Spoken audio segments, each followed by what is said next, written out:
You. I try. Oh, my display says we're broadcasting. Yes. That's Look, what live. Yeah, sure enough. I did not hit the button. Oh. Hello, everyone. So, yeah, we can go ahead and forego the music and whatnot. Wow. So, welcome everyone to season 7 Beyond the Wall. Tonight we're discussing episode 7 of Game of Thrones titled The Dragon and the Wolf, otherwise known as Boat Sex.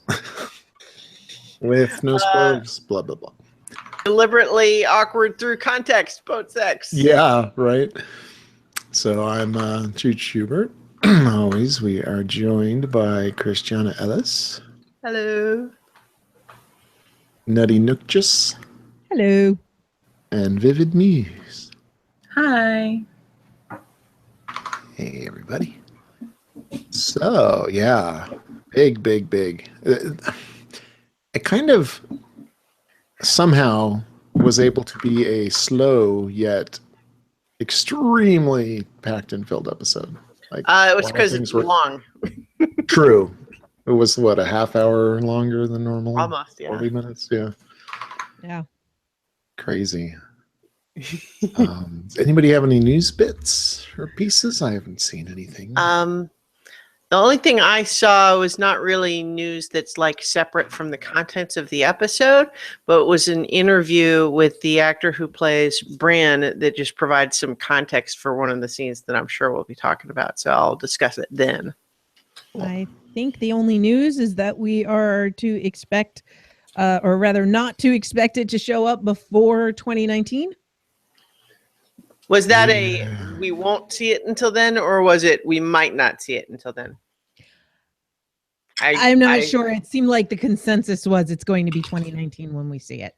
Well, often that's how it works with deadlines, right? It's like, well, if you tell people that you're giving yourself until 2019, then yeah, that's how long it will take, because you've allowed yourself to make it take that long.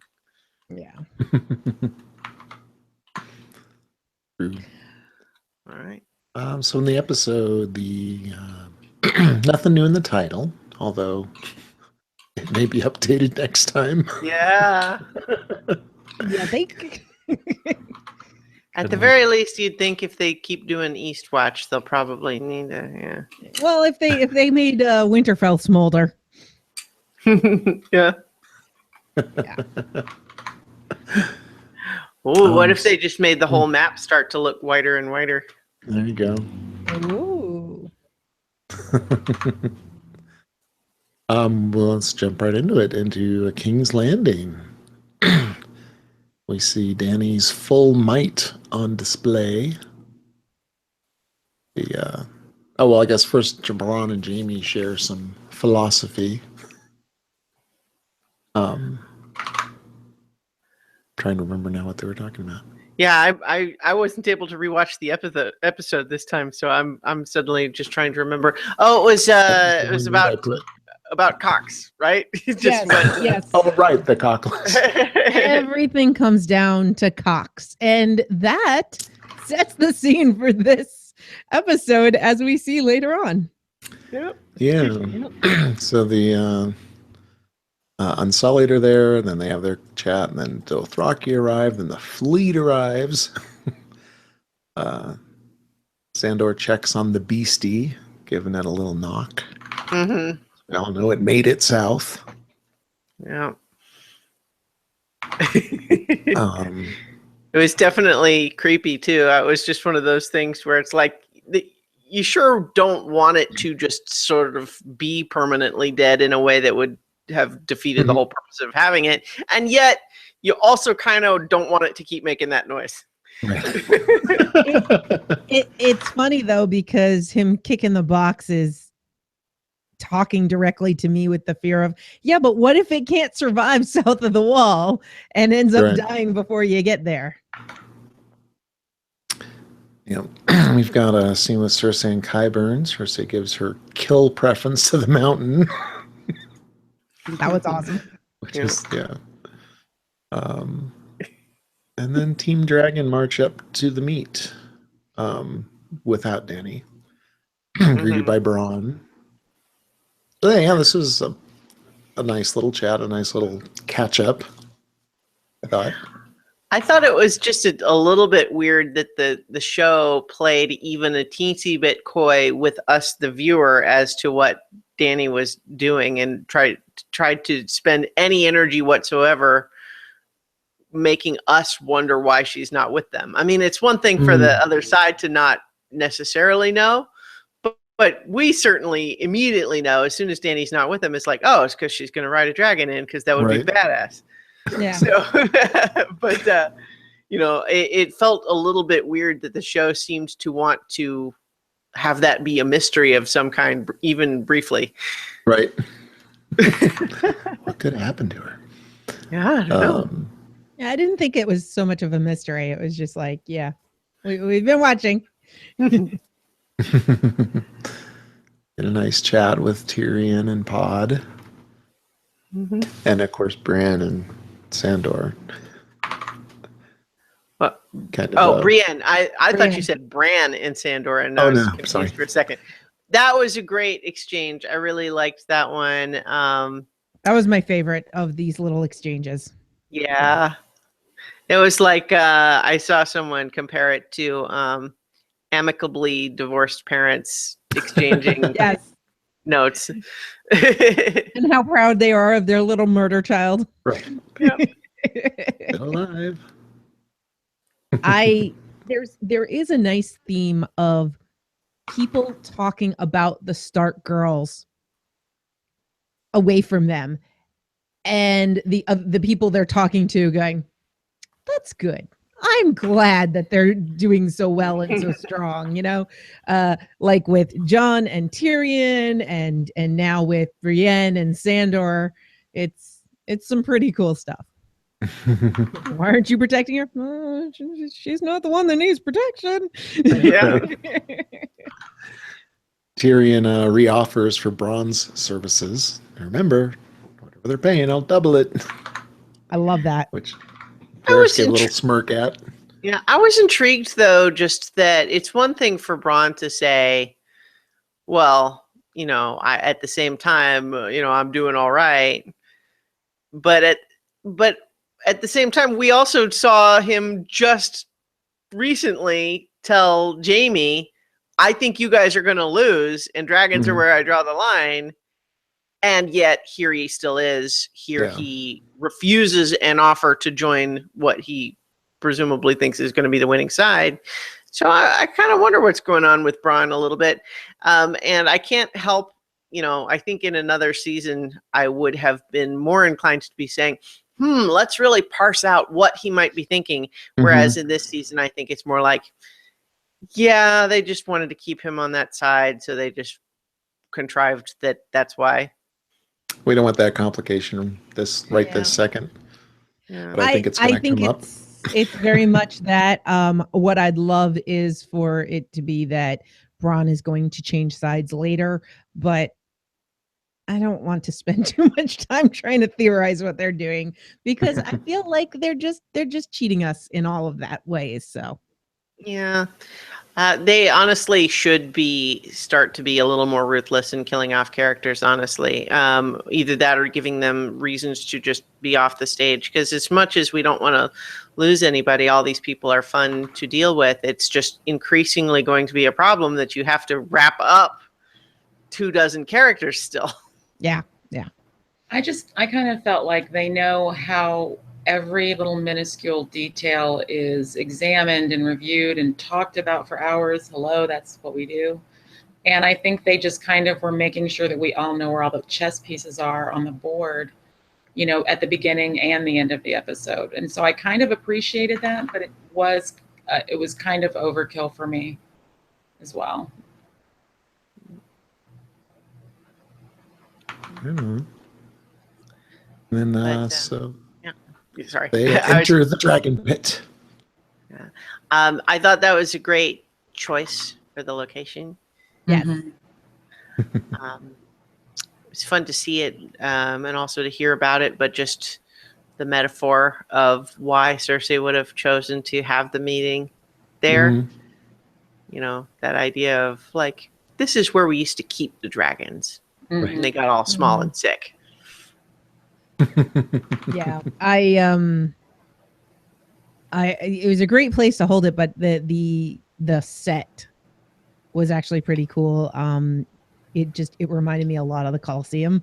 Yeah, yeah.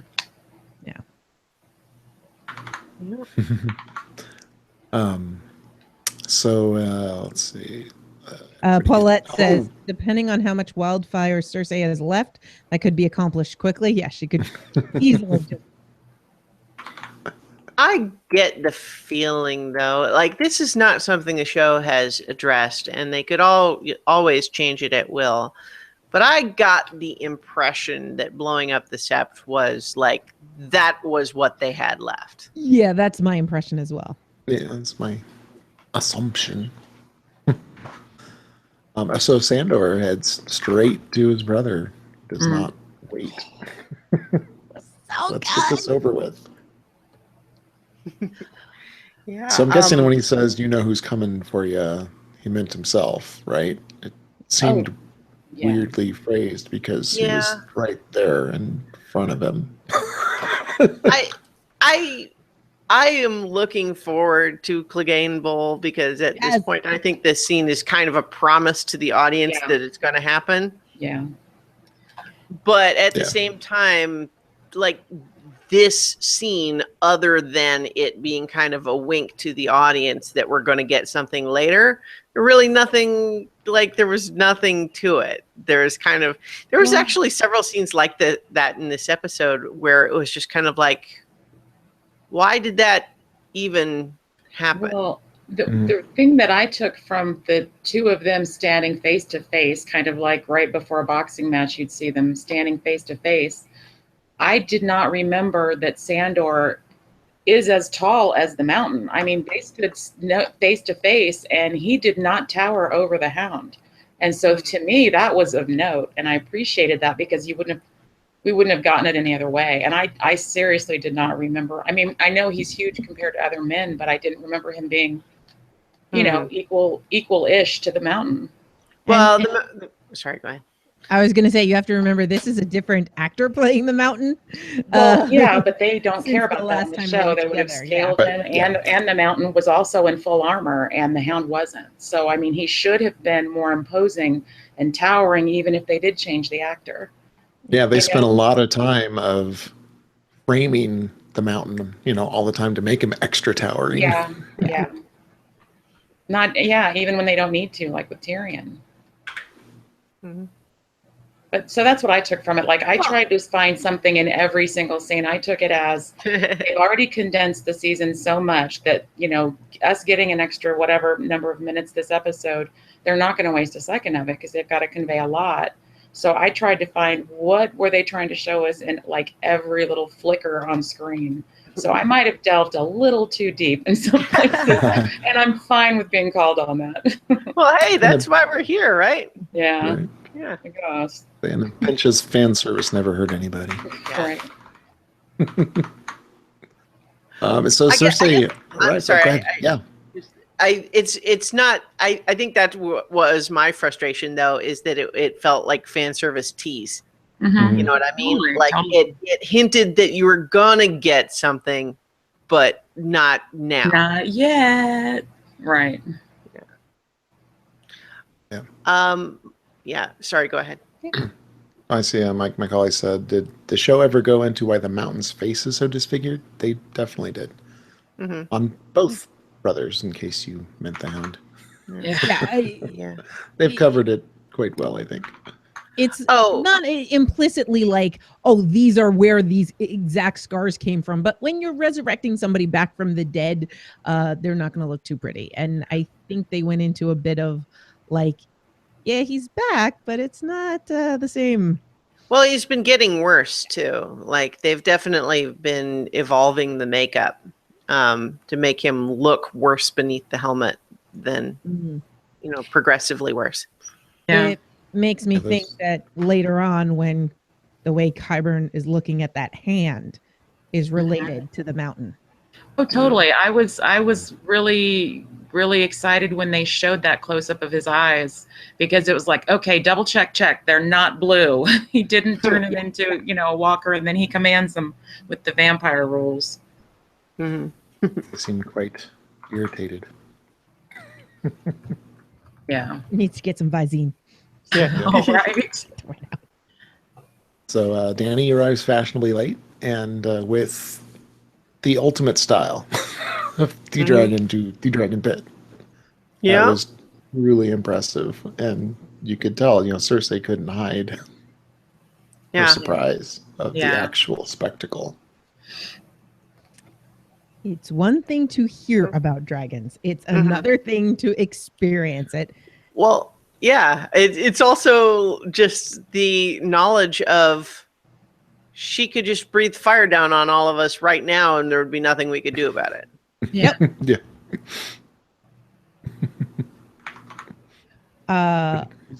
There's a little bit in the books about making people wait, and that it's a tactic that Tywin would use. Something that he would teach to his kids is that when you make someone wait, you control the interaction. And, Cersei obviously did that to the dragon crew. And then it was flipped on her, and she had to do that again. And there's really no recovery other than, oh, you're late. Yeah. You see Euron basically waiting for somebody to start so he can interrupt them. Yeah. I think it's pretty clear. Calling Theon out and gets the shutdown. The smackdown. Yeah.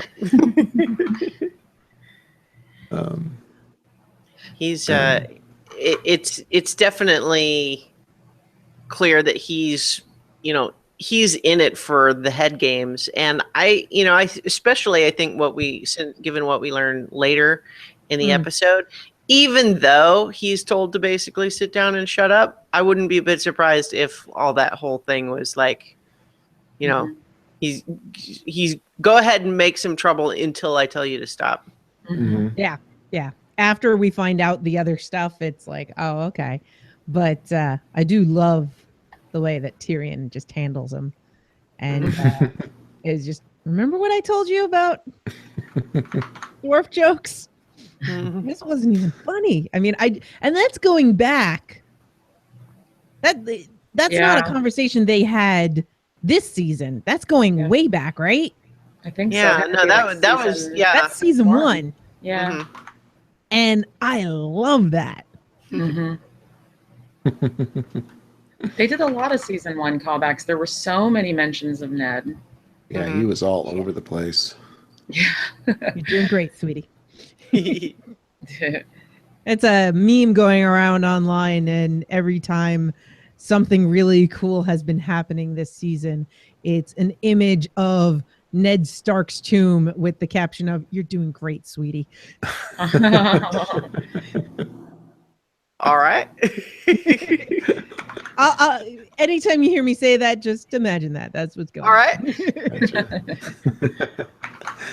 So we have all the conversations, Cersei's shortness and this and that. I thought it was pretty great. It's went out, I think as well as could be expected. For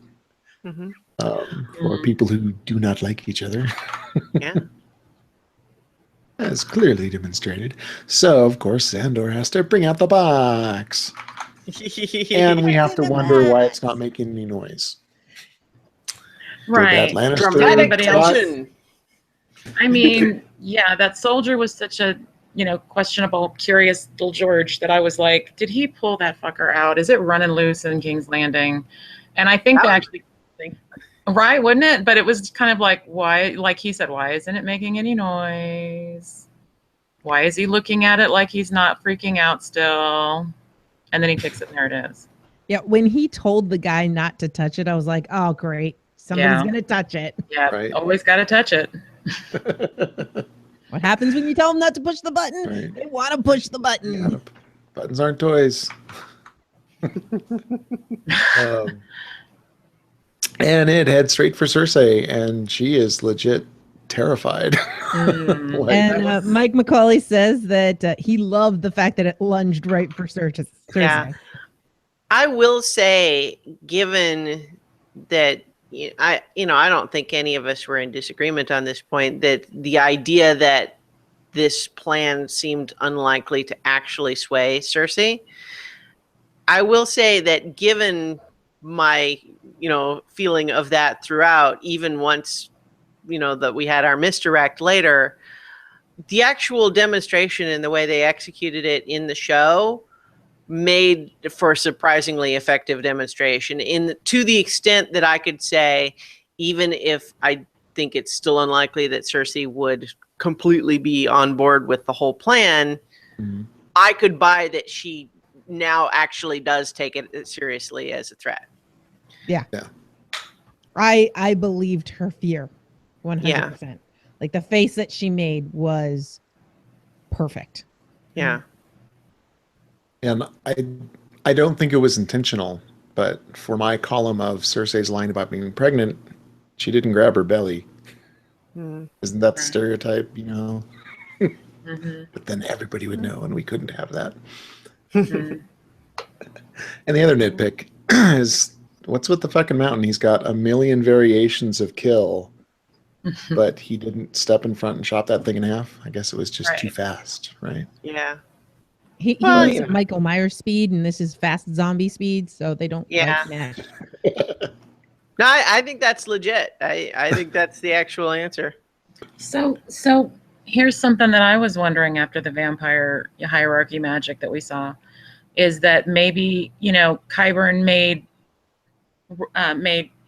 I keep trying to call him Robert Strong, made the mountain not just, okay, he'll obey your commands, but like on a level of he can't help but compel what she needs. Because I was watching her, like, of course we all watched real closely with the scenes with Cersei and Tyrion and then Jaime later with the mountain, but like he wasn't waiting for her to issue a command, like he reacted for her. And so I was wondering if there was going to be any kind of exploration for that, because he didn't necessarily wait for her to give him a command when he would move forward or not.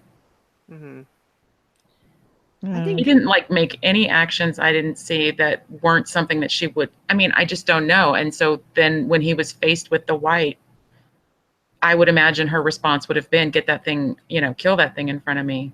Certainly, so at least protect her from it. Exactly. And so it's so weird.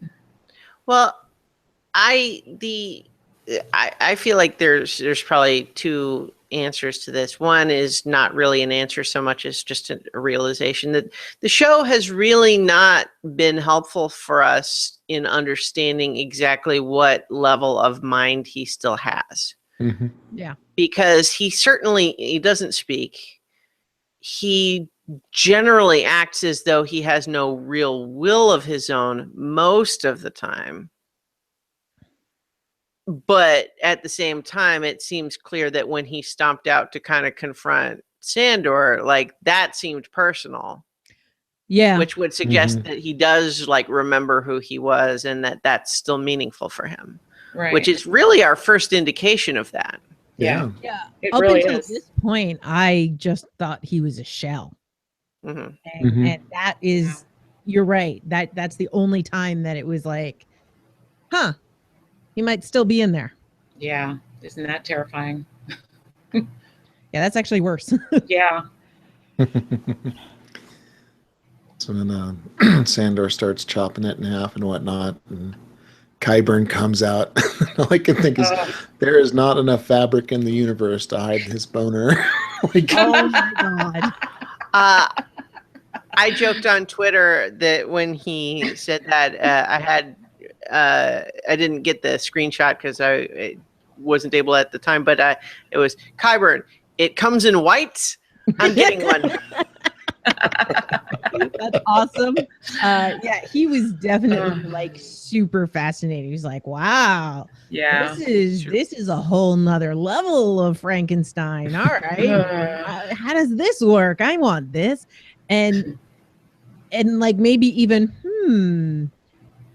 well, my deal with Sir Robert isn't really working Yeah. the way that maybe I can learn from this. Like he wants to make this a lab specimen, Oh yeah. which should be very scary. As we were watching it, Viv was Qyburn, no, take it away, get it, somebody get it. Yeah. Take it from him.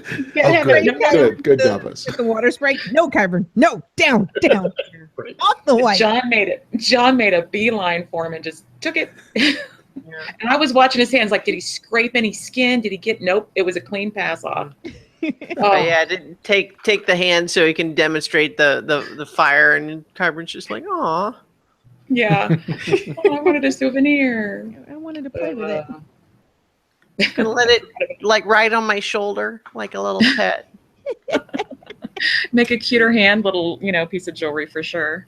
Oh no, he wants to use it to replace Jamie's hand. Ooh. Idle hands, Westerosi style. Ew. The hands that touch the queen.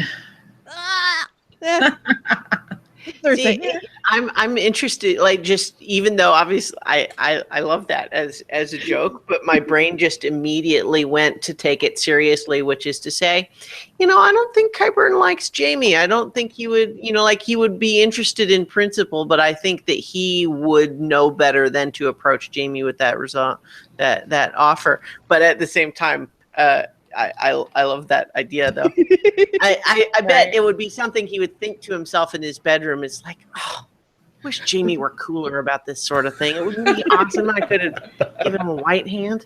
Right. So as you said, it's something he's thinking about in his bedroom. I went a whole other place. Well, yeah. What Church said earlier. I'll be honest. We have this. Have you guys, either of you played the game Joking Hazard? It's a card game that came out by the guys at Cyanide and Happiness last year. And so it's like a cartoon version with those characters of Cards Against Humanity. And so there's of course some naughty cards, and there's a couple of cards where they're like masturbation jokes, and there's like one of the characters and he has a little boner under his shirt, and then there's like this little fap like thing that they have on there, and it's just like, as soon as that happened, we're like, yep, Qyburn's happy. Fap. That's the best thing that's happened to him since he got to play with Robert. So Paulette says, the mountain. Paulette says, next season there will be a little box in every room of King's Landing. See, but if he gave it to Jamie, then Jamie would have two hands again, the left and the white.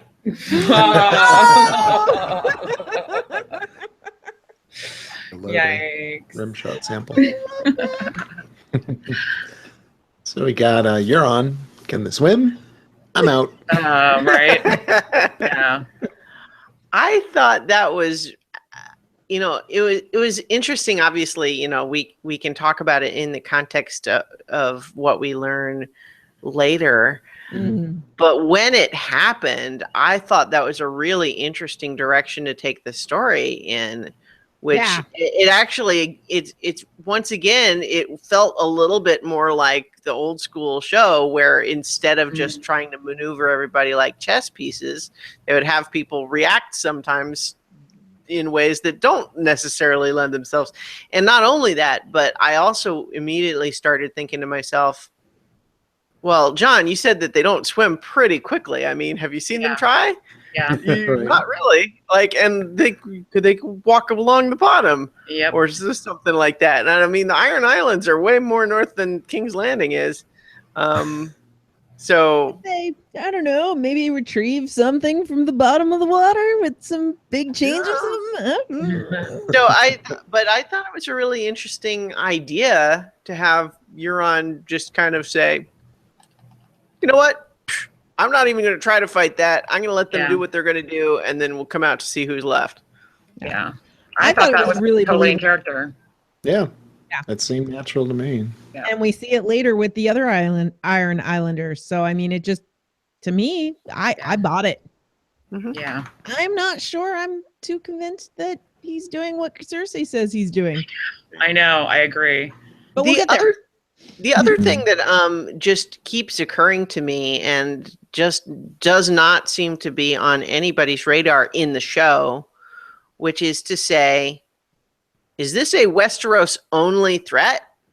Like, you've got a whole other continent. Why don't we hear more people talk about the idea of, should we just try to have mass refugees relocating to Essos here? Right. Yeah. And I guess nobody wants to do that, but to have it not even brought up as an option. Yeah. Yeah. Send your non-fighters to Essos or other continents. Now, obviously, that's, potentially risky there. Refugees in Essos are, slaves, ripe for being taken as slaves. But, but that's why you don't necessarily just send them by themselves. But it's a whole planned effort. Well, that's the other thing too, is that it's a piece of the world building that, at least in the show, has just really not been acknowledged at all. Is that for all of this winter is coming and this oncoming threat that's portrayed like it's the end of the world, it's really not clear how much of any of that affects any parts of Essos at all. Yeah. Like, is it even getting colder in Bravos, say? Like, we've seen no evidence of that. Yeah. The banker could have said something. It's pretty Westerosi centric.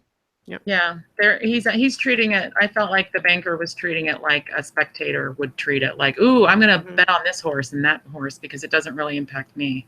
Of course, I don't know if he really knows about. Yeah, we don't really know what they know over there in Essos, but I can't believe that he would be totally. I mean, that's what they do, is keep their eye on what's going on in the countries to decide where the good investments are. I don't know. It's confusing. Well, in the chat, Mike McCauley says, well, the rules kind of changed now that there's a converted dragon, which is certainly true from our perspective, but nobody else knows that yet. Yeah. Tormund knows. Yeah. We'll get there. So Cersei agrees to a truce with a condition. North will not choose sides. Oh, yeah. Sorry. John does the Stark thing. John, don't do it. I'm doing it. John, no, John, don't. I'm doing it, John. I'm. God damn it. Damn it, John. That was brilliant of her, though. That's the only person that she could ask. I mean, and see what's really going on. Yeah. The one thing, though, that kind of I couldn't help but think to myself in that scene, not even so much in that immediate scene, but when everybody's kind of, hanging everything on John later, is to say, well, Danny, you could have said something right away. As soon as he says, I have already pledged my service to Daenerys, Daenerys could have said, I release him from that vow in the interest of this peace truce that we're all trying to do. Yeah, that's what she said too. He could have immediately nipped that. She could have nipped that in the bud. No, and had he agreed to the terms, Cersei could have turned around and said, yeah, that's bullshit and you know it. Yeah. Yeah, she could have gone either way. Yeah. She knew exactly what she was doing. She knew what she wanted to happen. She wanted probably Tyrion to come after her and make her change her mind. Well, I think she also really learned from Tywin the same way the Stark kids learned from Ned, and she knows how to get information out of people. I really feel that strongly, and I think that whole thing with Euron, all of that was to see how people would react. Asking John that question was leading because she would find out if he's already pledged, if he can't agree to that. So it was a way of her finding out the truth, as far as John knew it, on the status of their alliance or possible alliance. So I mean, you say what you want about Cersei, but damn it, she's good. She is so good. Well, as we established, right? Just like you were saying, Euron had already, said peace out at this point, which we know later was a prearranged ploy, or is it? Actually, I want to ask that question because what she does say about it later suggests that So was it a prearranged ploy, or is it she made him another offer behind the scenes? Mm-hmm. I don't know. The show doesn't really tell us. No. I feel like it makes it sound like it was a ploy, but I don't. It also doesn't make it clear how or when that would have been arranged. And yeah. Well, and My she assumption also was it was prearranged. Yeah, Go ahead. but I feel like that was leading, and I might be looking too much into detail, like with season 3 eyes instead of season 7, you know, end of season, and we've only got 6 allegedly more episodes coming. Like, it seemed like it was possible that she kind of threw that together afterwards, because she'd already said she would do anything, including lie, to save her family. Mhm. And I agree, if they made that agreement, which I think is suspect because we didn't see anything, it was a behind the scenes thing, that's fine. But I think they left it open, because when the scene with the white coming at her first happened and all of that stuff, and then John gives the info dump and burns the hand, Euron looks at Cersei, and at first it was like, holy shit, I thought, you know, did you see that? Oh, goddamn, everything's changed, kind of a look to her. On the rewatch, I looked at it and I really couldn't tell if he was trying to look to gauge her reaction or for a signal from her on, okay, do this, you know, go ahead and storm out now. This is as bad as we thought. Storm out, move on. Or if it was just him storming out and her using that as, oh, we planned it, you know, just to see what Jaime would do. Again, looking for information and loyalty. And the third option is that no, he's gone. Yeah. And she's just saying that. Yeah. Well, that's what I mean, that she made up the whole thing. The only thing that makes me think that the show intends it to be a situation where she prearranged it is the fact that we knew about the Golden Company. Right. Mm-hmm. And getting financing from the Iron Bank. We knew already that that was on the table, and that it was very plausible she would have already been making arrangements to have the fleet bring them over. Yeah. Right. So the fact that we already knew she was likely to be making arrangements of that kind makes me think that the show intended it to be a prearranged thing. Yeah. That's what I'm thinking. But then again, they also tie it to this whole nobody walks away from me thing, which is, I don't know. I had some nitpicks to do with some of that stuff that we haven't really got to. So I'll hold them until we're talking about those scenes. Yeah, it seemed all prearranged to me. There was part of me that thought maybe, you know, he was going to go get the army no matter what, and she could send a raven to say whether to head north or head, you know, where to go. But I think that the logic she lays out with Jaime is pretty good. I mean, she has a really solid handle on things and a solid case. You know, so I think it was prearranged. I mean, they don't often mention troop size as like actual numbers very often, unless they want to point out a huge disparity in my mind. At least that's what I've seen, like when they've talked about numbers with, you know, fighting Ramsay and whatever. And in the episode, they made a point of saying, Dany saying that there were at least 100,000 in the army of the undead. And, you know, Cersei then brags to Jaime that, well, I've got 20,000 you know, I've got 20,000 coming, elephants too. And it's like, well, that's still a fifth of the army that exists now. Well, but I think her plan, though, is by not helping Dany and Jon, she's assuming that she will let them wear each other out and that she only has to fight whatever's left. No, I get that. But I mean, I still think the math is off as far as Tywin would have looked at that and probably questioned, you know, the odds on that a little bit more, I think.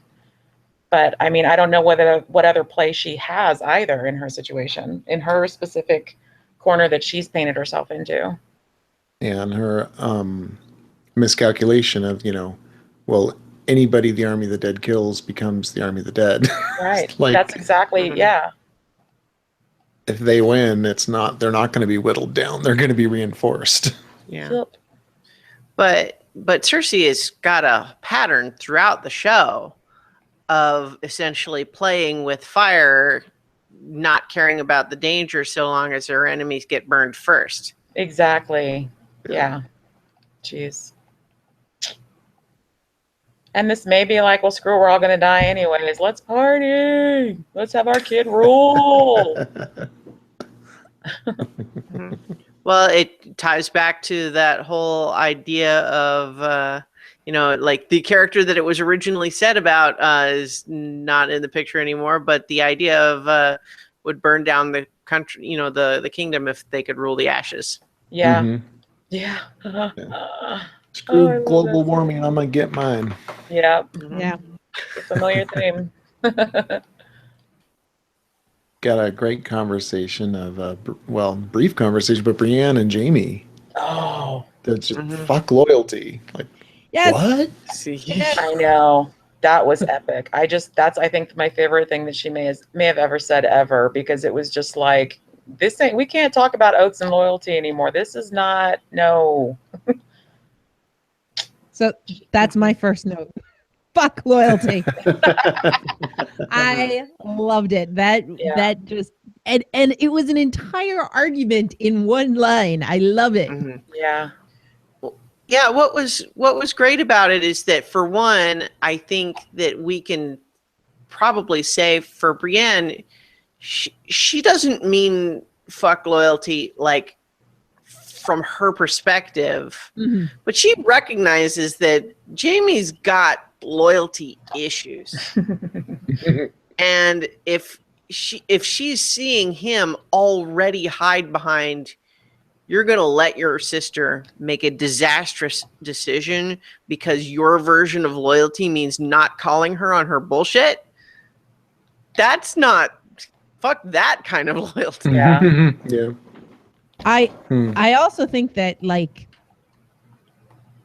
post traveling with Brienne, Jamie is trying to be a better man, and he's trying to be more of what Brienne thinks a knight should be. And so for her to come up and say that to him, it's kind of like a smack in the face, like, snap out of it. Okay. You can't, like, loyalty is not the only thing at work here. And I do think that if the roles were reversed and Sansa was saying, no, I'm going to pull all my troops away, we'll let the enemy fight these whites, Brienne would have the same reaction and say, no, I don't care what you say, you're wrong. Right.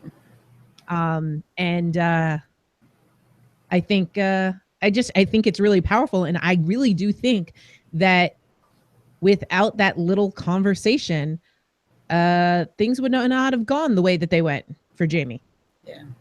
Yeah, I agree. So we've got John defending his decision. Everybody understands and respects it. And then in my notes again, why doesn't Danny just release him? God damn it! Yeah. Well, and the other thing is too that it's an illustration of it.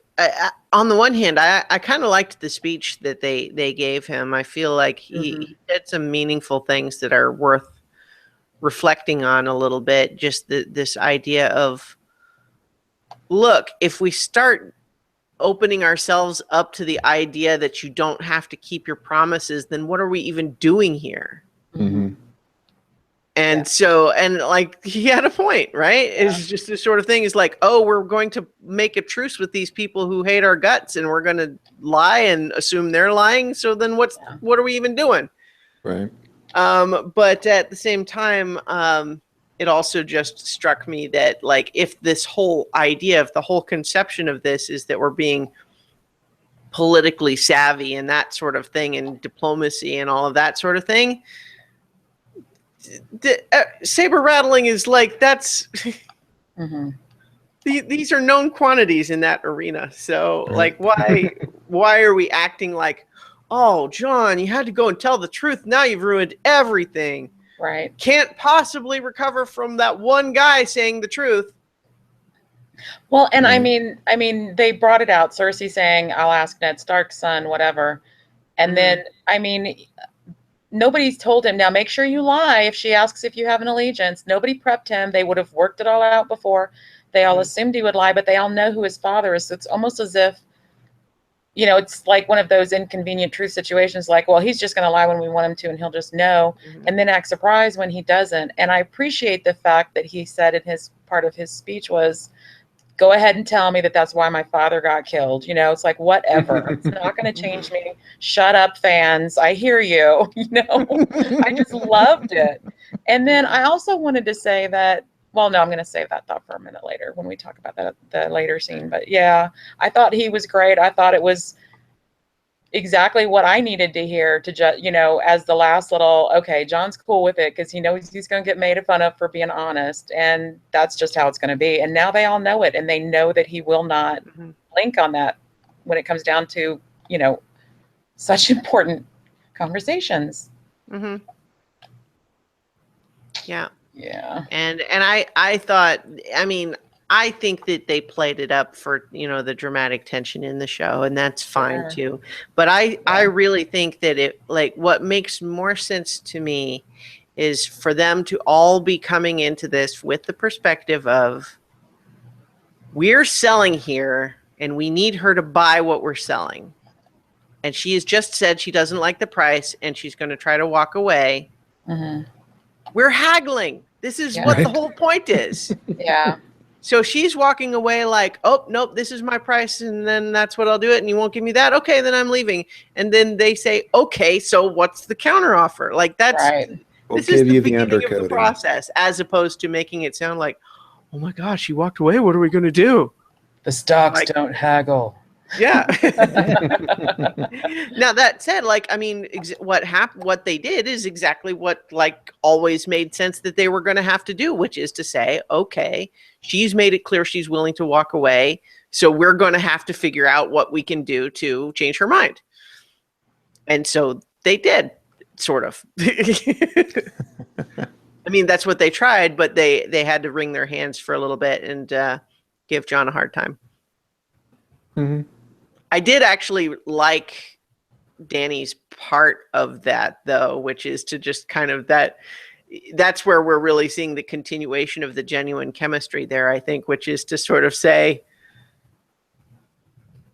you're kind of messing up the plan, but I don't hate that you're messing up the plan by being so loyal to me. So it's like, I love you. You're screwing things up for us right now, but oh my God, that was sexy. You look good doing it. You look good doing it. Anything else on them? Got Tyrion heading in to talk to Cersei. Has a nice moment with Jaime to say goodbye. Jokingly, but not really. Yeah. The thing is too that I really feel like it was a crapshoot whether or not Cersei gave in to her obvious desire to kill Tyrion. And I think that she did manage ultimately to exert self-control in that regard, but it was not a sure thing. Yeah. So I think that her ego of being able to handle the situation better, honestly, is what saved him. Is that she felt like, I could indulge in this immediate gratification, but that would just ruin everything else that I have planned. I think I can still get it all. And that means that I have to not kill him yet. And I think that was honestly all that stayed her hand. And I loved the conversation, but what I will say is I liked this scene more before the one with Jaime later, because honestly, for the show, to put Cersei in a situation where she tells both brothers, maybe I'm going to have the mountain kill you, and maybe I'm going to hold out the tension, and then they both actually end up walking away. And I just feel like, well, okay, so what? What was the point of that? Why have the two parallel scenes and have them both go the same way? I didn't like that. Like, it would have. Yeah. The only tension I believed was with Tyrion, because like I really thought, she might. With Jaime, I didn't really buy it. And it's like that scene, the scene where the white didn't react right away. And I think we've already mentioned one of the other scenes. It, you know, they built up this dramatic tension, and it's like, are you trying to psych out the audience? Because we're not psyched out. Like, it just feels a little cheap. Yeah. Well, the thing is, I think dramatically, not that I wanted her to have the mountain kill Jamie at the end. Like, I didn't want that to happen. But when we think about it from a dramatic standpoint, to put the two brothers in a similar situation and have Jamie be the one that she actually follows through on, like, that's narratively interesting. Yeah. But to set up this situation for both brothers and then to let both of them go, especially with how weird the end of the Jamie one is. Yeah. It feels weird. Like, why did we do that? That felt strange. I kind of felt like maybe, you know, after she lost Marcella and Tommen, that, you know, maybe she wanted just to get back with Jamie solely to try and get pregnant again. And now that she had that, she didn't really need him again, because how likely was it that she would be able to get pregnant again if something happened to this child? And so I don't even know how much I think she was really invested in Jamie himself, other than being able to provide that special Lannister, you know, genetic gift. And so I think she was more surprised than anything. But yeah, I didn't understand the whole I might kill you thing. I just really, that was so hollow and so, I don't know. It was disappointing. What's frustrating too, I mean, we're kind of talking about the later one, is that it's one thing for her to not be willing to follow through and for Jamie to call her bluff. But the way it plays out makes it look like she does give the mountain the command, but somehow he magically reads her mind to know that she doesn't mean it. Yeah. And then Jamie just walks away. And I'm like, how did that work? That's what I was saying, is his variation of kill. She gives the little nod. Like, what is that? What is that nod? That looked to me like her giving the mountain the signal to do it. Right. But then, then he says, "I don't believe you." Like, yeah. That's what leads to my belief on that whole he's like tied into the hive mind thing with her rather than just, you know what I mean?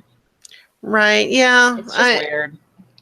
Honestly, though, I'm more inclined to believe that it's just weird. You know what I mean? Like, it's like there's not an answer for why it's weird. It's just awkwardly written. Yeah. And shot. I will say that in terms of the performances in each scene, I thought were great. I just thought it was really strange to set up parallel circumstances that way and then not pull the trigger on either one. Pregnancy has softened her. She's all maternal and nurturing, letting her brothers live. But it makes her look weak. She doesn't actually do anything in this one. Like, we set up that, she's actually not following through on the promise, but it makes her very passive in this episode. Yeah, I think it would have been better had she not threatened Jamie. The threatening of Tyrion and that whole scene works. It just, the threatening of Jamie is like, is that really where you want to go? You really want to burn that bridge? Or if they had maybe stopped short of the holding out the moment like that to get to the point where he says he's going to leave and she says, well, what if I had the mountain kill you? And then he just said, you wouldn't. And then and then he leaves instead of drawing it out and creating this identical moment. Yeah. But they could have just done a fade to black, for God's sake. But the whole scene with her and Tyrion blew me away. They both did some pretty amazing acting. And then Tyrion going into that, you know, as we said, didn't know how it was going to end. And I don't think Jamie knew how it was going to end either. I think Jamie was probably as worried as Tyrion was. They acted their butts off. And we have concurrent by Scott in the chat. Not exactly to those words, but the tension worked in that scene. And I think my favorite part was he goes for the wine right after. And that's what signals to you that Yeah, he was shitting his pants. Yeah. Well, I loved the sense of history between them, that he pours himself a glass and one for her. Yeah. Oh, I was waiting for that second one. I was waiting for it. I really loved that. And so, like I said, I really have no quarrel with this scene, except that in retrospect, I'm annoyed that they set up a very similar situation. Yeah. Again, with no different outcome, and that just felt narratively awkward to me. But this scene I think is fantastic. I loved some of it. It's kind of like that first scene back with Tyrion and Jaime, where they have some real issues to deal with. And the fact that, Tyrion's going to insist, I actually did love Myrcella and Tommen, and it hurts me that you're trying to put them on me too, when I really had nothing to do with it. And then she's making the point of like, that was a chain of events that was started with you killing Tywin. And, so it's like, is it fair? No, but it feels emotionally true for her. And that's all she needs in order to continue blaming him. And I loved all of that. I thought that was really great. And I think also just, it makes, again, not only does it, I think that there are plenty of reasons why she would ultimately not kill Tyrion, but it's also a valid question for us to ask: what transpired between the end of that conversation? Like, what was the actual new agreement that got Cersei to be willing to come back to the table? We kind of didn't hear that part. What convinced Tyrion that she was legit? So before we get to that, though, I did not believe she was really pregnant until Tyrion said it. When he looked at her and he goes, "You're pregnant." And when he realized, because he it shows us Tyrion is super smart and he can put all those pieces together, and he was able to tell when no one else can. Yeah. And he was like, "Oh, you're pregnant." And I think that has a lot to do with what transpired that we didn't see. And I'm not sure what it is, but I'm going to read some things from the chat because I'd heard quite a few people talking about this week. Let's see, where is it? Mike McCauley. Very suspicious scene for me. Makes you wonder what Tyrion said to Cersei to make her have a change of heart. I think once Tyrion realized Cersei was pregnant, he made some sort of deal to make her think a Lannister will ultimately get the throne. And that's a big theory that a lot of fans are having. And then Scott says she let Tyrion live so he could go and say there's a truce. There really isn't in Cersei's mind. But he still had to promise something for him to believe that she could be swayed so easily. Yeah. I still don't think she's pregnant, and I don't think we're ever going to find out for sure. But I think that was totally she broadcasted that. She was, when I saw those things, and then she starts rubbing her belly. She did that specifically so he would ask. Yeah, because there definitely is some weirdness there. Again, just like trying to play the Vegas odds, right? Like, is she pregnant or not? We can sort of think, well, Jaime has already broken with her, right? So it's one of those things where if she was not really pregnant, that almost feels like that ought to be the detail that would be the final straw. Like if he found that out, that she had lied to him about that. That could have been the final break. But I feel like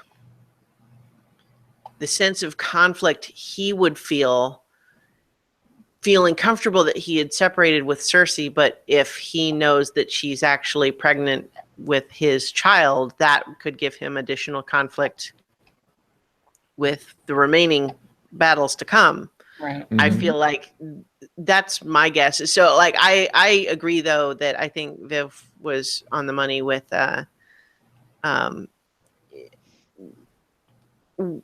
just the idea that, I'm suddenly blanking. Was it you, Viv, that said that you believe it now that Tyrion said it, or was that Nutty? That was Nutty. That was Okay. Nutty. Sorry, I didn't mean to confuse there, but I think that's right on the money. That I that's what made me believe it too.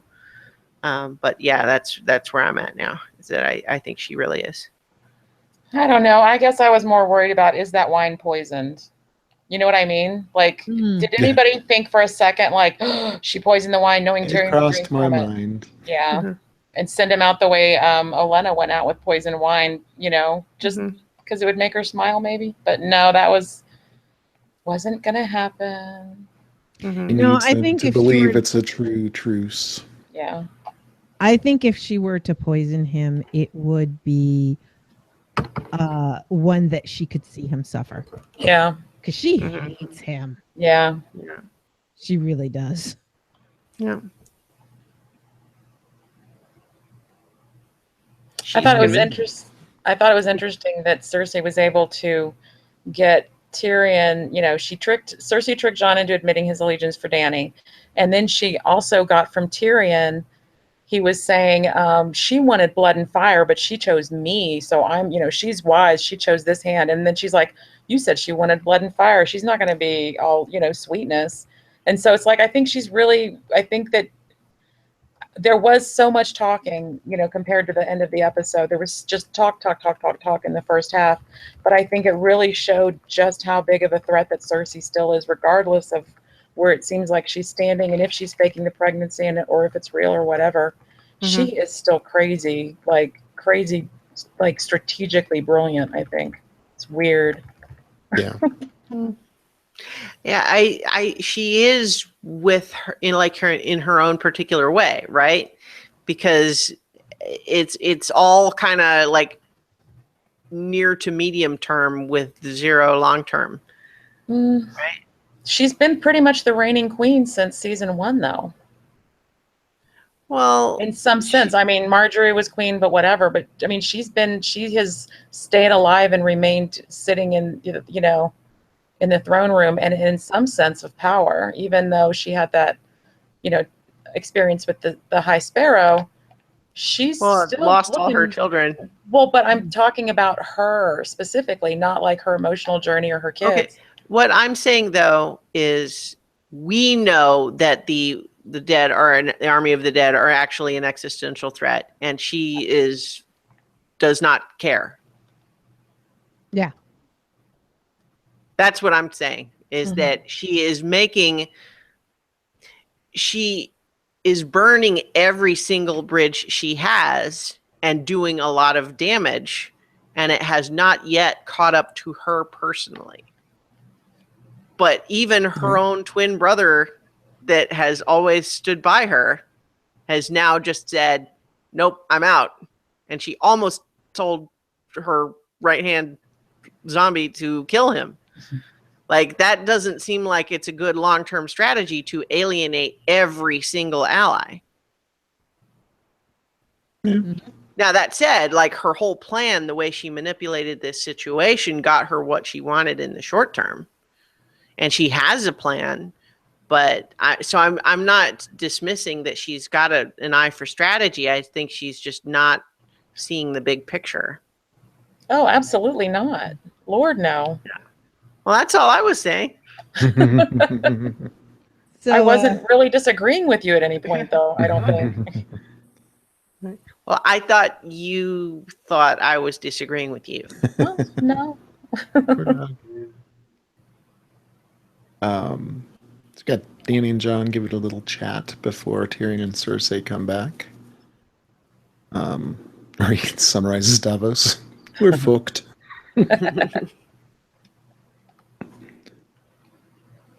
Although, yeah, well, I still don't understand why they believe Cersei, which... Right? Other than they have to, because otherwise, why did they even go there? Like John said. Well, yeah. I agree. It was an interesting question, because it's kind of just like at a certain point, if you're not going to believe her when she says she's with you, then why even ask? Right. so at some point you have to kind of extend that offer of trust and say, you have to trust that we're not tricking you, and in exchange we will trust that you're not tricking us, and either of us could break that at any moment. So I mean, I don't think that they're like they're aware of the possibility, but yeah.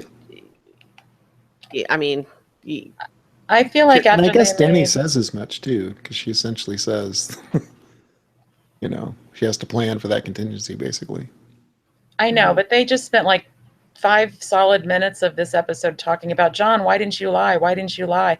And then Jamie, acts surprised that Cersei lied, that she didn't, you know what I mean? He knows her better than anybody.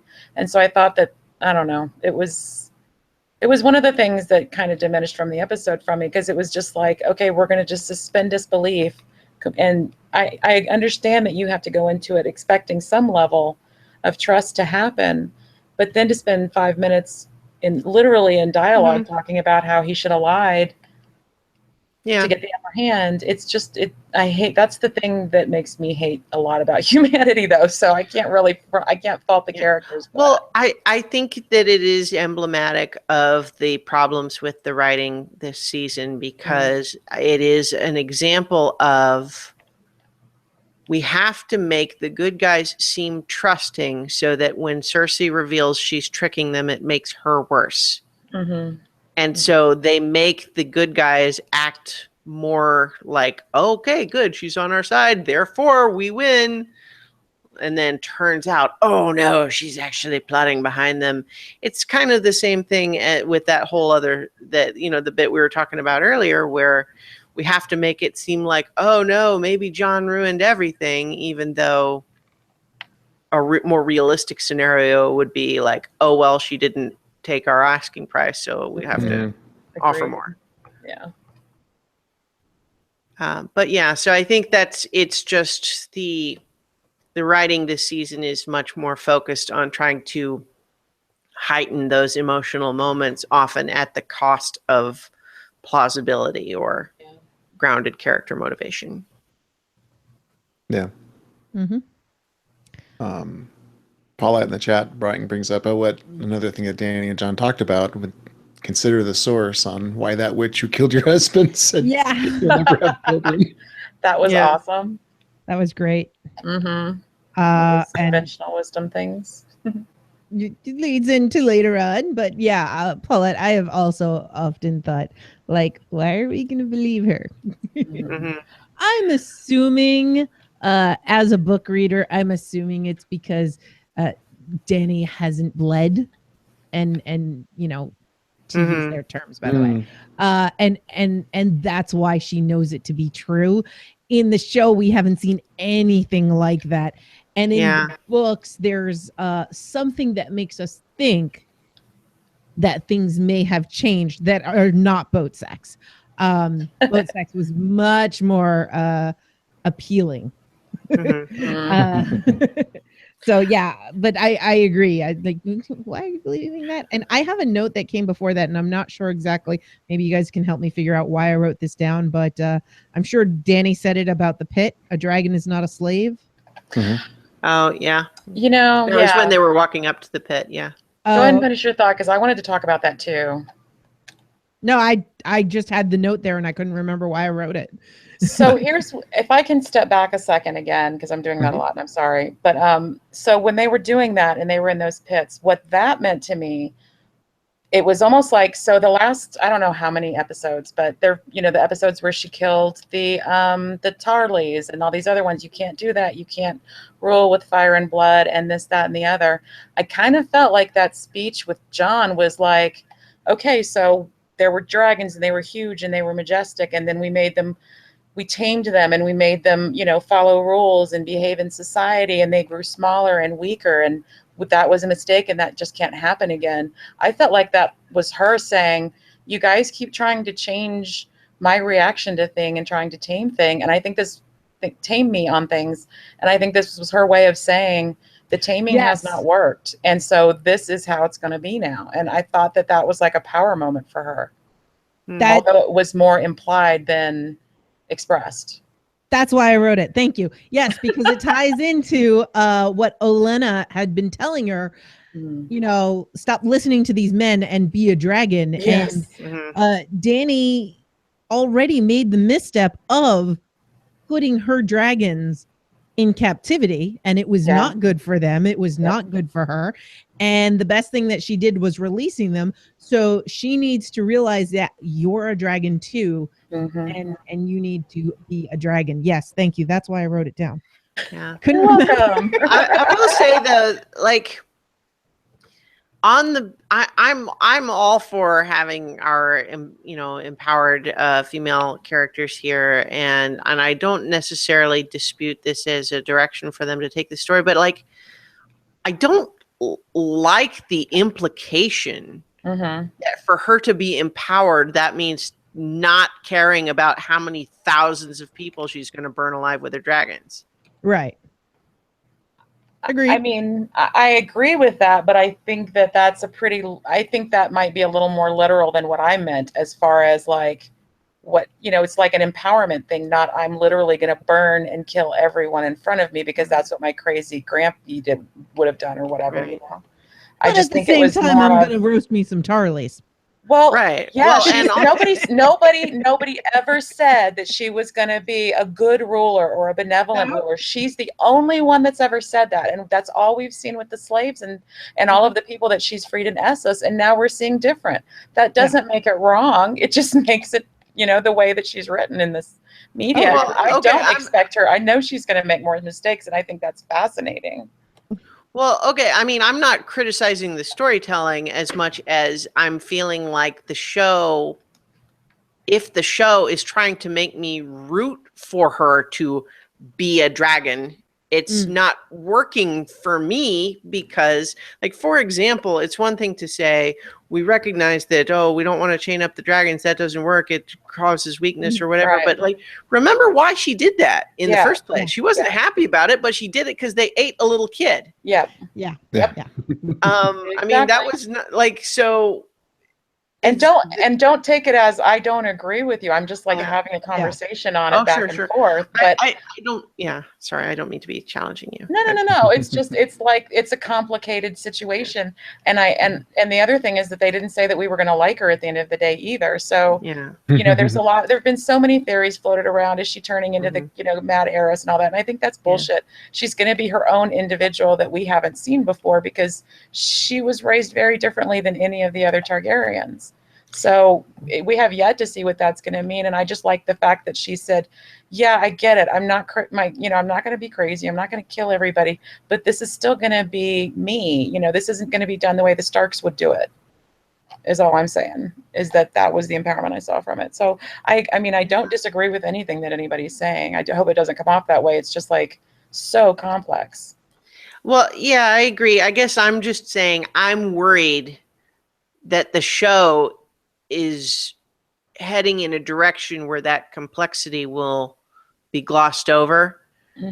And we're supposed to be cheering for her to finally be a dragon, just like Olenna said. And so while I can understand the appeal of that in one sense, I also recognize that when we hear the arguments against that, those are the ones that make me say, yeah, I think I'm actually on that side. Yes, right. I totally agree. I totally agree. I don't want her to do that either. I want her to embrace herself, but leave all the murder and the fire and the roasting of children out of it. But I mean, that's the complex thing about these kinds of things, about this story, is they just keep us guessing on which way are they going to have her land. I don't know. As a viewer, what I get excited about is not necessarily what is the right thing for characters to do. You have to remember, I'm the one who absolutely loves batshit crazy Cersei. So me cheering for her to be a dragon, it's going to be like when I was cheering for the ice dragon later on in this episode. Yeah. So. Well, okay, so I will definitely, I will cheer for interesting storytelling. What I'm going to be annoyed with and roll my eyes at is if the show tries to change gears and pretend that being a dragon is not complex in the ways that we've already discussed. Yeah. If they try to erase that piece of it, if they try to make it a purely positive thing and not have any remaining acknowledgement of like, yeah, but like that. See, that's actually in some ways like this whole idea of setting up, oh, well, she's going to kill thousands of zombies instead. And so that way we get to see how powerful the unchained dragons are. And in fact, maybe we even tap that whole thing into they had to be wild, and the damage that was caused as a result of letting them be that wild was a necessary collateral damage in order to have them powerful enough to blah, blah, blah. And so I don't want to even say blah, blah, blah. Like, I don't think that's a good story. I'm just saying, whatever the show does with it, they have established a meaty, complex, difficult situation, which is the dragons are almost like nuclear bombs in the sense that they're super powerful, but if you use them, everybody hates you. And I think that's interesting. But I feel like I see the show trying to steer in a direction that is less complex and interesting. And that's what I'm worried about. Because that seems to be the trend. Yeah. Dragon. But yeah, we kind of moved away from it. But the whole question of the prophecy and like, why do we believe it? I think I mentioned this a little bit, maybe in a previous week, but I've been rereading some of the Dune series, and in particular, not just the first book, but the sequels. And I'm in book 3 right now. And just this idea of prescience being like a trap, because you see a future and it is not necessarily the future, except that if it's not the future, you don't know what's happening. So you're kind of naturally inclined to try to make the future you saw happen, even if you don't like it, because the alternative is who knows what.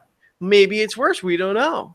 And so it's kind of like a trap to force you to choose the devil you know instead of chaos.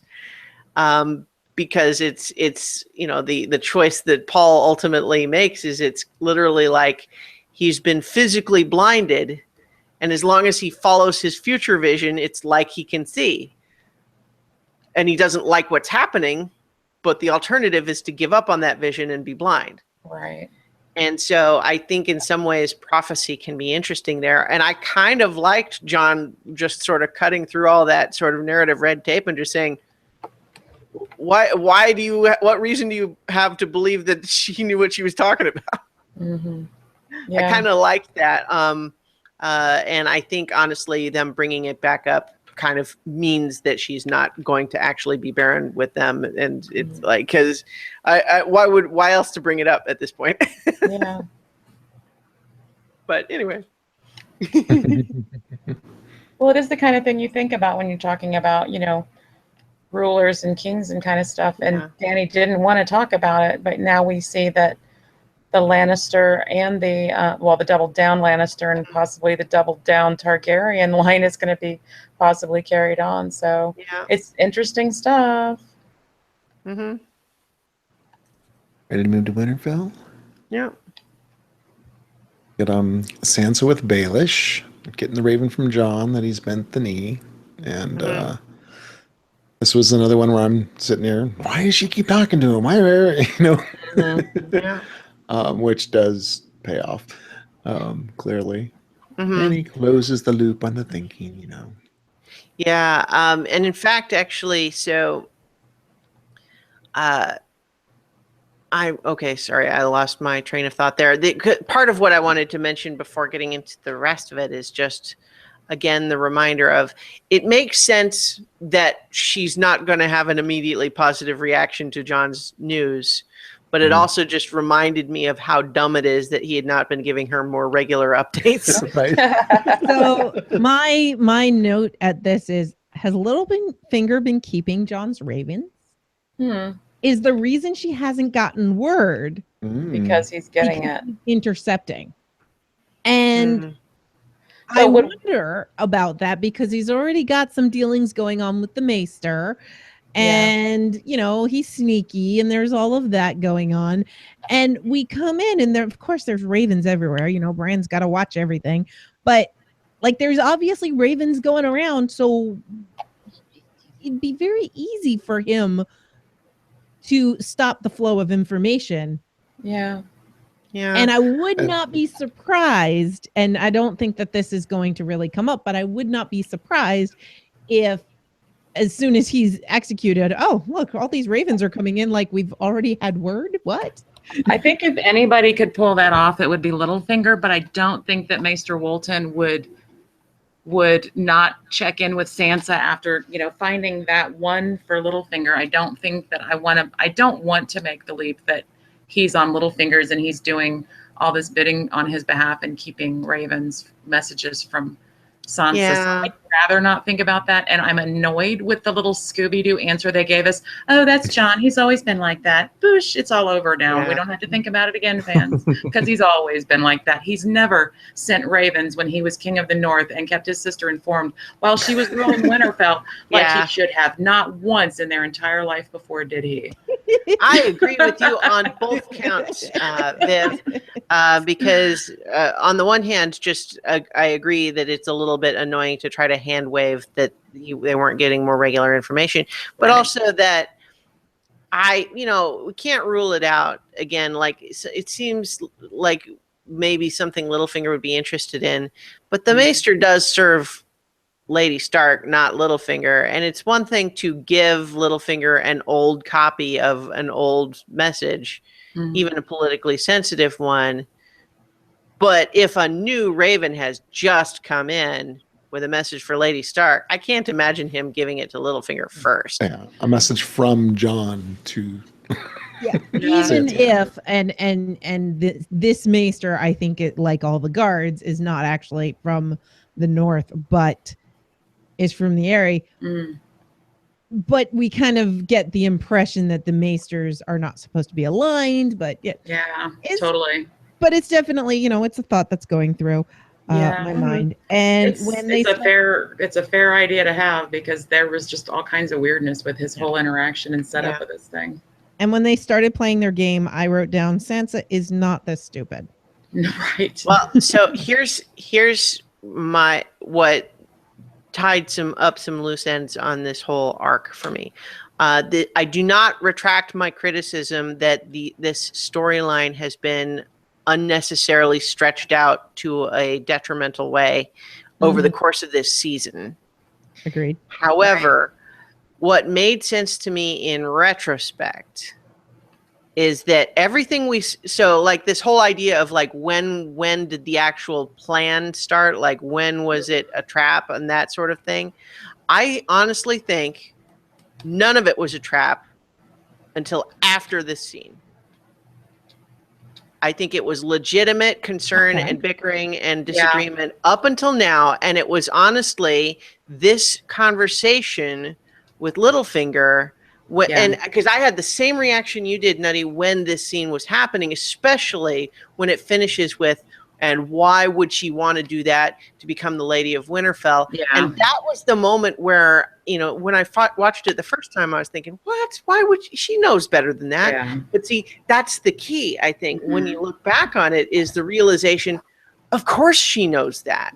And that's where she unlocks that. Yeah. Why is Littlefinger trying to convince me that Arya wants to be Lady of Winterfell? Agreed. Yep. Okay. You're convincing me. You are convincing me, because up until this point, I was going to say that I love the trial scene, but I want to take points off of the other episodes for the nonsense we had to sit through. Well, yeah, I still do. You still do?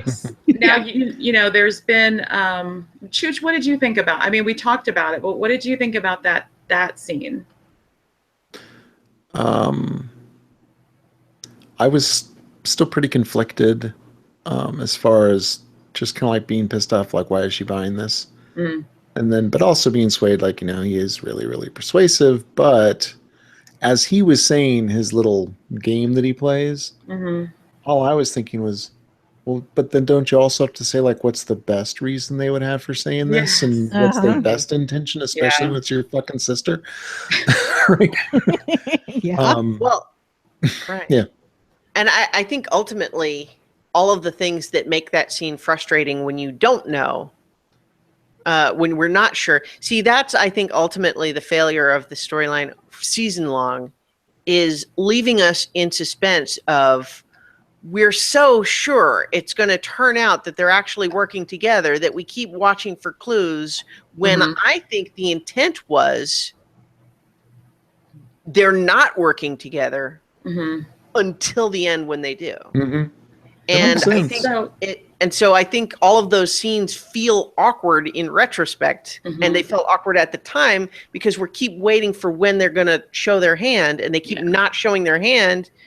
And I think the end answer is because there wasn't actually anything to show until and that is kind of, that's why I was asking what Chooch saw the scene before I said that I've been reading an article that's been showing up again and again about saying that there was a scene that was filmed that was cut from the episode. I don't know why, I'm guessing time, but maybe they just decided they wanted to leave that with unspecified. But there was a scene allegedly filmed where Bran and Sansa sit down, and it was Bran and Sansa sit down, and he basically says, okay, this is what I've seen, and I've been watching him. And that's why, as we find out now, apparently all season there have been crows in the background of all of Baelish's scene. I haven't seen this, I haven't checked it, but apparently Bran's been spying on him all season.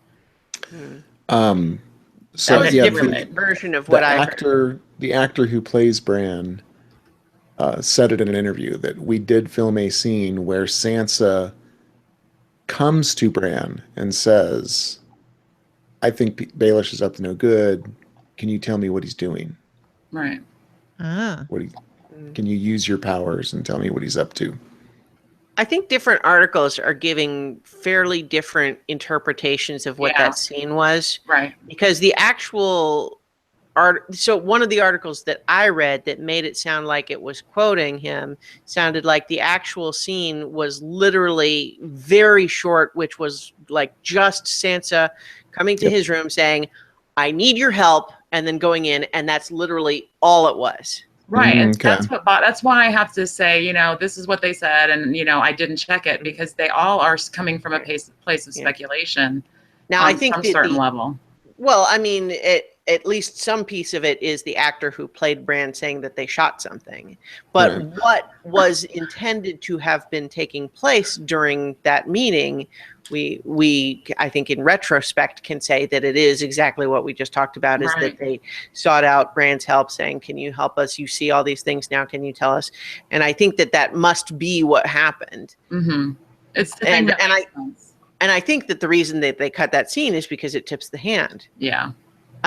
Because I think what I kind of like about the story ultimately is that Sansa and Arya really were having these trust issues. They really had all of these lingering emotional issues that they were having difficulty going through. And for Sansa, even though she didn't trust Littlefinger, he was still very good at being in her ear all the time and trying to reinforce that sort of thing. And it was only once he set up this whole idea of play this game, and it leads to this idea that Arya wants to be the Lady of Winterfell, and he does not have the background with Sansa and Arya to understand how immediately Sansa knows that is not what Arya would want. And so that makes all of a sudden this whole chain of logic feel suspect. And so maybe we need to actually be asking these questions. What is the worst possible reason that Littlefinger would want to turn Sansa and Arya against each other? And all of a sudden everything clicks into place. It's a good speculation. I definitely like that better than the idea that, they started this plan when they all met up and with the knife, and you know, Bran's like, yeah, I asked him where the knife is from and he lied. And all of that. And the only thing that's a little bit, well, not a little bit out of place, it's just later on when they're talking and Arya says, I couldn't have gone through what you went through. That's the only thing that makes me feel like they're saying, yeah, remember that scene we had where I blamed her? Yeah, I didn't really mean that. And I'm like, I don't know. It's frustrating looking back at the older scenes, but I like what we've seen in this episode because it was emotionally enjoyable. I enjoyed it. Yeah. I can't. Well, certainly the trial scene was pretty fantastic. Yeah, and I think we should jump straight into that and then go backwards to Dragonstone. Sure. Before we go in, I just want to talk about what we got in the chat. Mike McCauley says the trial was my favorite part of the episode. The way Arya nonchalantly walks over and swiftly flicks her wrist with needle across Littlefinger's throat. Badass. Scott says they talked to Bran because they knew the knife and Littlefinger's betrayal of Ned and Littlefinger betraying Jon Arryn. And then Mike says, I think there's a frustration of not knowing how much the sisters have learned from Bran. And I agree. Yeah. Quick question. Was it needle? I assumed it was the dagger. It makes more sense for it to be the dagger. But I wasn't trusting my memory. Yeah. Okay. I mean, you got to kill Littlefinger with that dagger, right? I mean, because it's his dagger, right? Yeah. But yeah, I agree though that the whole frustration for this whole storyline was this expectation that we keep feeling like, well, surely they're all going to turn it around on him, right? Surely the story is not really going to be how they actually turn on each other as sisters and betray each other and ruin everything. We can't imagine that possibly being the real story. So we keep waiting for the reveal and it keeps not coming. And in retrospect, it seems likely that we weren't getting the clues we wanted because the intent is to say they really weren't working together. But at that point, and I think that makes sense too, because like the scene where the whole, I could take your face, and Sansa finds the faces and all that, like that scene makes no sense if they had any kind of a plan together already, because there was no one else in the room. Yeah, I don't think anybody disagrees on that. I think that is I think that was played out beautifully. One thing I think that is something that, because they kept calling Ned and family honor and blah, blah, blah brothers, oh, that's just how he is. It really reminded me of the fact that Littlefinger didn't have any siblings. He does not understand the complicated nature of sibling relationships. And you can hate that sibling with every ounce of your being, but you would still throw your body on a grenade for them without thinking, because that's your sibling. And he doesn't have that knowledge. And he never, that's a whole nother thing. Because that's boyfriends, girlfriends, everything. But I mean, he never understood that. And so the fact that he was blindsided by that and we weren't, I don't feel that bad about. I think it was really beautifully played, because one of my notes from the scene from the trial, really my only note from the trial, other than, yay and woo, kind of stuff, get it, Arya, is basically that like Littlefinger, I think, still looked at her like when he met her as this beautiful child. And sure, she's old enough to bang and all that stuff now, but I think that he forgets that her puberty wasn't just spent under his tutelage and his mind control. First, it was Ned and Cat, Honor, and then it was Cersei, and then it was Joffrey, and then it was Lysa, and then it was him for a minute, with him whispering in her ear all these years, and then the Boltons had her. And it's just like, she became so adept at playing young and naive and stupid. I mean, even in those first 2 seasons with Joffrey, just to survive. So for him to think that she would lay out all of her emotions and thoughts to him and only trust him was so naive, and didn't even consider all the growth that she's had as a character in the last 4 seasons. It was beautiful, I thought. And it was totally the kind of thing I would expect Littlefinger to do, because he thinks he's the smartest person in every room. So Paulette says, did you notice that Arya's execution blow preserved Littlefinger's face? April O'Neil says he has a very useful face. I saw a really funny thing on Tumblr, and it was basically like a script. And it was, Sansa working away at her desk, and in comes Arya. Hello, Arya. It's me, Littlefinger. Sansa, without looking up. Too soon. oh, hurdy, her. I have little birds. Like, too soon, go away. Yeah, I saw one where Sansa was, you just see her saying, stop it. And then Baelish is, I love you. Give me smooches or something. So going into this scene, I was still on the whole, like, Sansa is not this stupid. Like, come on. I was getting very angry. Yeah. And, oh yeah, call for him. Like, all right, but what's going on? Because she's just not that stupid. And then Arya walks in. And there is Sansa, and then we see Bran, and I go, oh, okay, this is not going the way they're projecting. Yeah. As soon as I saw Bran, I was like, okay. Yeah. When I saw that guy, off. yeah. Say again? I agree. That was a tip off. I was trying not to interrupt. Sorry. Not for me. I didn't think they were going to harm Arya. I didn't know what was happening, but until when she did the pause before saying Lord Baelish, I got the full shock. I was like, ooh. Yeah. It was so expertly, like, this scene was fantastic. And it's a little bit like the whole big, dragon fight at the lake in the previous episode, just in the sense that, like, the show has gotten a lot of awkward moments because they're trying to always constantly be building towards these big cinematic spectacle moments. And this wasn't a big special effects heavy moment, but there was a lot of awkward writing to support getting us to this scene, which in and of itself was fantastic. Yeah. But I think in retrospect, now that we can see the whole story, we can still point out all of those previous scenes between Arya and Sansa this season as being awkward and stretched out storyline and frustrating. Yeah. That said, it led to this, which was very satisfying. It was a great scene. And Mike McCauley says, honestly, did anyone think that Littlefinger was going to make it out of this season?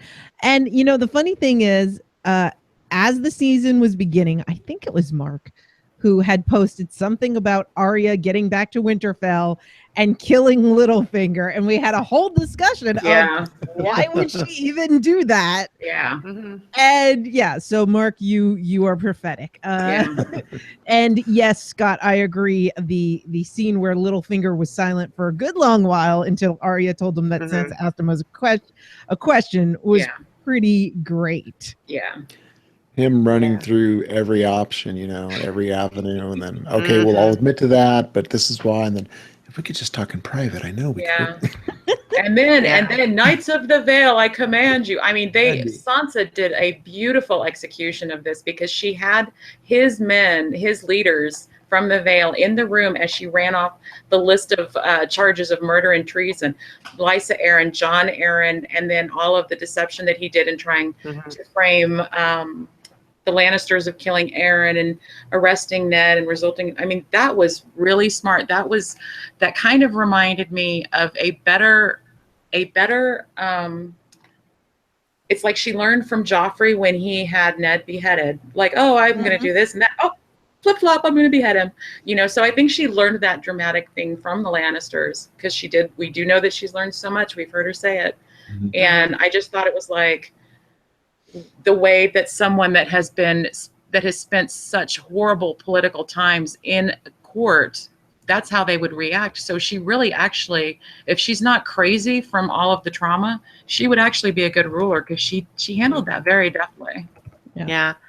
One niggling point that had just occurred to me is that it definitely seems like everyone but Littlefinger knows what the real score is.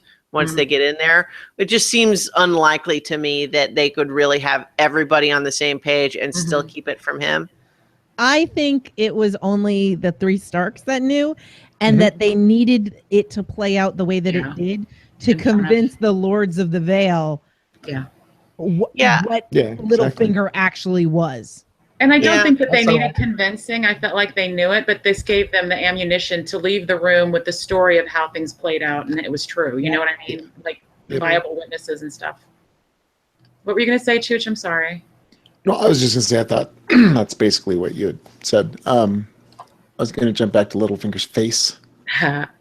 I don't think it's going to be useful because A, it's a super public execution, and B, like, well, I'm sure, Ravens are going to go out, but B is that it seems to me the faceless men, you don't want people to know you're wearing a face. Like you don't want people to know where you got it or how you got it or anything. Yeah. That blows your cover, It's like, me, it seems like a pretty core rule. Yeah. Yeah. It's still fun to think about. Oh yeah, it's Just fun to think about, imagine- absolutely. But to I imagine don't think Ariel- realistically, I don't think she would do it because there would be no No. benefit. Yeah. There's no benefit. Yeah. I don't know. I could see them going either way Yeah. because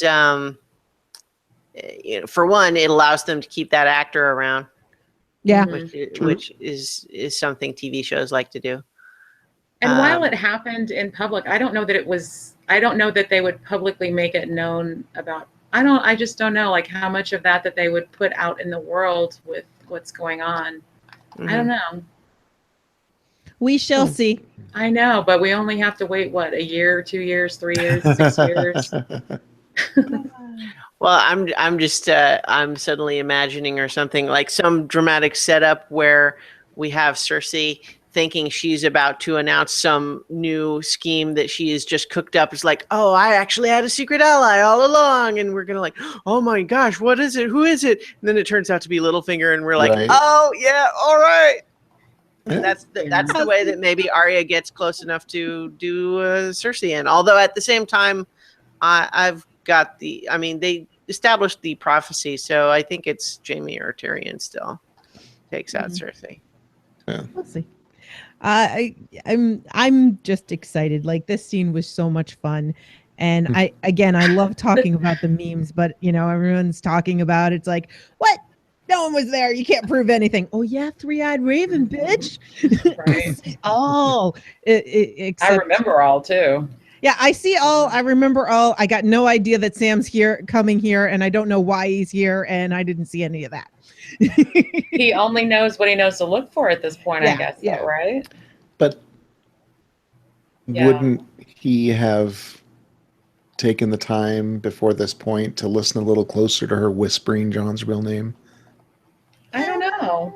I don't know. I think he would have bookmarked that, and when he got a little more of his powers, as he clearly has all of it now, he would have gone back and checked on that on his own. I mean, he probably bookmarked it in his browser and he'll get back to it. But he's a teenager. He's got stuff to see. There's these big questions going on. And I mean, as soon as Sam said it, boop, he was there. And I think that was interesting way to show that just because he can time travel doesn't mean that he's omniscient. Yeah.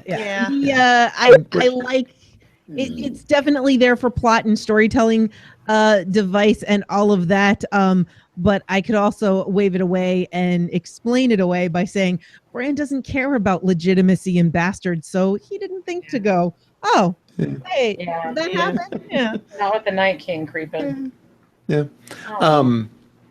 I'm before leaving the courtroom and Baelish's demise, I'm really interested to see how this will affect the Vale, because the dude man who said, no, we're not going to let you back, Robin's under his care right now. Mm-hmm. So I'm wondering if that's going to make him like the new temporary Lord Regent or something, or what's going to, I don't know. Yeah. Well, I mean, I wonder if we're going to see Robin, I guess, is what I'm long-winded way of saying. Oh, give the kid a chance. The kid was like messed up from jump with that mama. Redemption is a thing.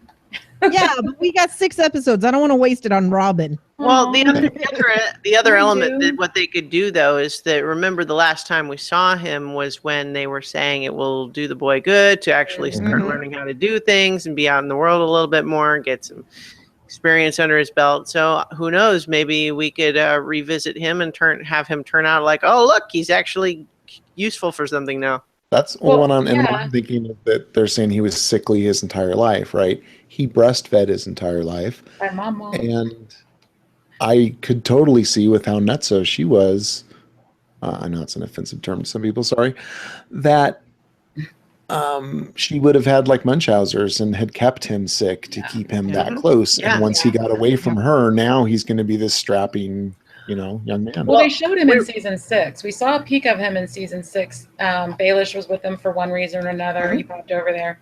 And so I think that he's showing, I mean, I'd like to see where he ends up because we did see all that stuff. And also it makes sense as one of the great houses to see how that plays out next season. But yeah, it's going to be interesting to see what kind of person he turns into without Lysa or Littlefinger over his back.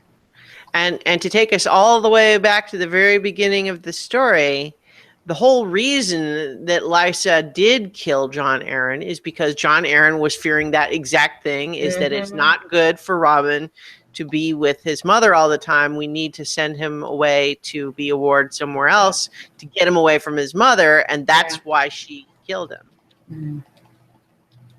Yeah. Although I don't know how much, Yeah, I think this show did establish that. The show dealt with that. I think so. Yeah. Crazy. So we clear of Baelish and these Stark ladies. Very satisfying way for that character to go out. Yeah. I don't know did we mention the fact earlier when we were still in King's Landing that it was snowing when Jaime left?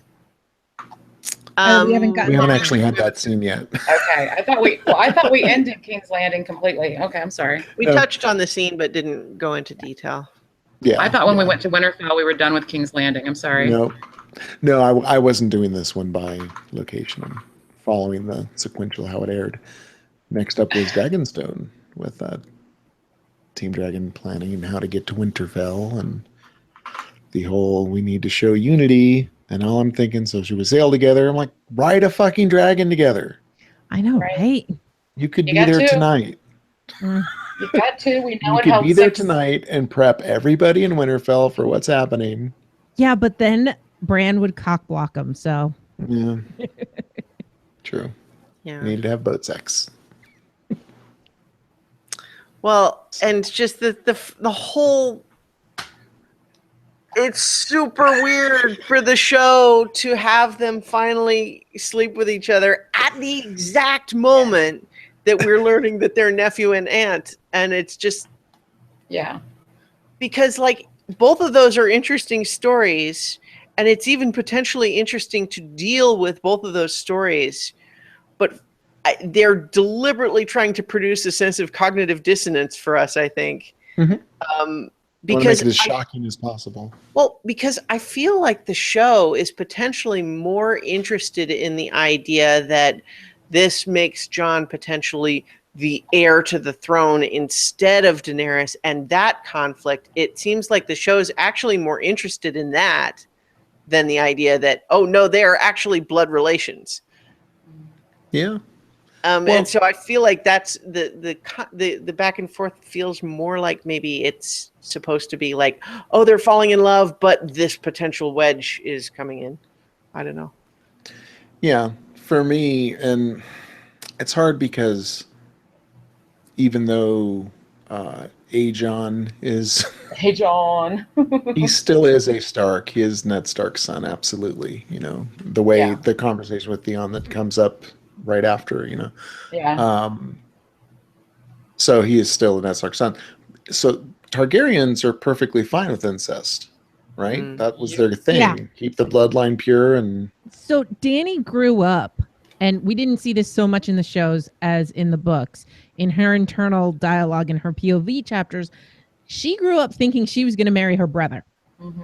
Like, that's what she thought was going to happen. She was going to marry her brother, Viserys, and they were going to go and they were going to take the throne. And so Targaryens have no problem with that. It all goes back to the Azor Ahai prophecy, the prince that was promised, because one of the Targaryens was told that it would be from his line, and that's why he started the intermarrying thing. It was, all right, let's make this happen. And yeah, it's a very Targaryen thing, and it's always been a, well, you don't sleep with your brother unless you're a Targaryen. Okay. so, yeah, I mean, that's going to have, clearly we don't know which way they're going to go. I'm fascinated to find out, but I could see a version where Jon accepts it and they get married and rule together. I know it was touched on briefly earlier, but I also just kind of want to have another shout out of Bran. I know Sam's cool and all, and he happens to have the one extra little piece of knowledge that you didn't learn for whatever reason, because you couldn't be bothered, I guess. But really, you decide to tell Sam this before Sansa or Arya? Right? I mean, I know you and Sam are buds, like you're, beyond the wall buddies, but yeah, really, like this, this doesn't seem like a. And in a way, he just kind of says, "Oh yeah," and at some point, we're gonna have to tell Jon this. Yeah. Just tosses. Well, maybe he's thinking it's irrelevant that he's a Sand. Well, I guess that's probably why, the justification is that it's like, well, what does that matter without this extra piece that Sam provides? And I feel like that is the show's explanation. But the problem with that is it just relies on the nonsensical explanation of Bran saw Lyanna whisper something to Ned, but didn't hear what it was until he goes back to check the tape and says enhance. Right. It's like, I didn't say enhance enough the last time. So I guess my assumption was just that he didn't need to check because it was his father who told them, and that was his whole story, and Ned Stark never lied. So I think that he just honestly never questioned what's his name or anything like that, because he didn't think it was possible for his father to deceive, their family. I don't even think it would have entered his mind as a possibility. What if Dad didn't name him what she said? You know what I mean? Like, why would he not? Well, I guess what I'm just saying, though, is that he sees a scene and doesn't hear the name, but he is able to just revisit that scene and hear the name the next time. Yeah. I'm not sure that he went. I don't see how that's different from. I don't understand how that's different from what we've seen him do so far, though, because he touches a tree and he goes back 200 years or 1,000 years and hears and sees the scene from the perspective that he wants. But does he re-experience the same scene differently? Well, it mattered where he stood at times. So I would think so. Like, if you're in a crowded room, just because you can time travel doesn't mean that you can hear what someone's saying, whispering from 30 feet away when you're looking at someone dying in childbirth for the first time in your life. I'm just saying it is an extremely, it strains credibility to me that he would be experiencing this groundbreaking thing of, oh my gosh, there's my father and look how young he is, and there's the sword of the morning, and oh, I want to go up into the tower and see what's happening, and oh, look at all of this exciting stuff, there's my aunt dying, all this stuff I didn't know, and he was very excited about it at the time. Right. But he only hears a whisper and then therefore has to go and doesn't remember. I'm not saying that there's no explanation. I'm saying it's extremely hand-wavy. Well, I think it's putting a lot of expectation on him to look at every detail and search everything. Okay, but I totally understand it. But this was not a trivial detail. Well, I think an explanation could be... And we don't have to agree on it. It's okay. I think the explanation could be that he has become the Three-Eyed Raven, and as we said before, that means he's not just Bran. He's now all of these, people. Mm-hmm. And so that became a trivial thing that he didn't care to go look into again. I took it a little bit differently. I didn't take it as he just went back now to check out the name. I kind of have taken it that, oh yeah, he's revisited that scene a couple of times since then. And so while he did go back and actually see the wedding for the first time now, he kind of already heard the name before and is just adding that in now. I'm trying to not think too hard about it because it was all set up to do this scene so that we could hear them talking and see Jon and Dany. And I'm trying really hard not to overanalyze certain things because I feel like at this point, they are making it up as they go along. And we know that, and they've told us that, they've said to us before, it doesn't make sense, but we wanted to have this scene. Yeah. Well, and see that that explanation, I get it. Like, and it's one thing we can observe that there's some goofiness about it and say that, like, yeah, they know that there is and they're happy with that. But like, I feel like I still don't. That is the only explanation that works for me. There's there's no way in my mind to make it make sense the way that it happened. Yeah, it's bullshit. It's bullshit. Any other thoughts on there? Because we actually somehow derailed. Are we talking Sam and Bran at this point? Well, no, because we weren't in the first place. Okay, that's we were what at I thought. Dragonstone. I didn't want to jump ahead. Somehow we got there. I'm not quite sure how, but it's cool. I thought we did, but okay, never mind. So we had talking about them sailing together, which kicked off the boat sex conversation, which kicked off the Bran conversation. Before then was Theon and Jon having some reconciliation, and another really great scene, and I love Jon, I can't forgive you for everything. Yep. But I'll forgive you for the parts I can. Yeah. And I just wanted to see him hug.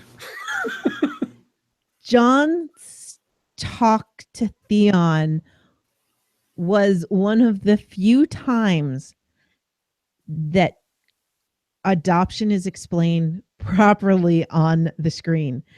Too often on the screen, it's all about, and we see that here, by the way, like everyone's like, ew, they're related. Well, they don't know they're related. So it's not that gross, actually. It'd be gross if it was Sansa. Remember how gross I kept saying that was? It's your parents are the people that raised you. Your family are the people that you were raised with. And too often on the screen, that is portrayed wrong. And I loved this scene where he's talking to Theon. And I love how he says, you never lost Ned. He's a part of you. And even when you were doing the wrong thing, he was still a part of you. And I think that is very powerful. And I really appreciated that. Mm-hmm. Yeah, I really liked it. I liked that his forgiveness, it's not that it was conditional so much as it was saying, like, I can't forgive you on behalf of other people, but what I can forgive, I do. And I liked that framing of it. And I liked, too, that it's not even about whether what Theon did was forgivable or not. That's not even the math that Jon is doing, so to speak. Jon is saying, at this point, we have to move forward. And it's harmful to all of us to fight amongst ourselves when we have a much bigger enemy to deal with. And I understand that there's been difficult choices, and I don't think you made the right ones. But at some point, we just have to say, let's stop rehashing the old problems and move forward. And I did really like that, even if I thought the payoff with Theon scene was still kind of weird. Yeah, I agree. I like where he ended up, he did what he set out to do, get the crew on board and get him turned around and go get Yara. I like that scene. I've been a grump all season, and I like that scene because no matter how many times he was beaten down, he kept getting up and he kept getting up. And yes, I laughed out loud when he tried to knee him in the balls and what is dead may never die happened. But I don't know. I liked it because at this point, okay, so Theon, from the moment that he reconnected with Iron Islanders, he was told that he's never paid the iron price for anything. And he never has. And it's not until that scene where he's getting beaten down and he keeps fighting and he keeps fighting and he keeps fighting that he even begins to start to pay the iron price. And I think that's what the payoff for that scene is supposed to be. Mm-hmm. And he can only do it because he understands that he doesn't have to fight with who he is, that he is both wolf and kraken. So I actually liked it. Sorry. I think all of that is there. I don't mean to be too harsh on the scene so much as I guess I was just left with mixed feelings because on the one hand there are the things to like about it that you mentioned. And certainly I am glad to have Yara's rescue be still a part of the show, or at least, hopefully there's a storyline still happening there. I feel like I'm not necessarily comparing myself to you guys, but maybe just to the internet at large. I think I've been more of the Theon apologist than a lot of people.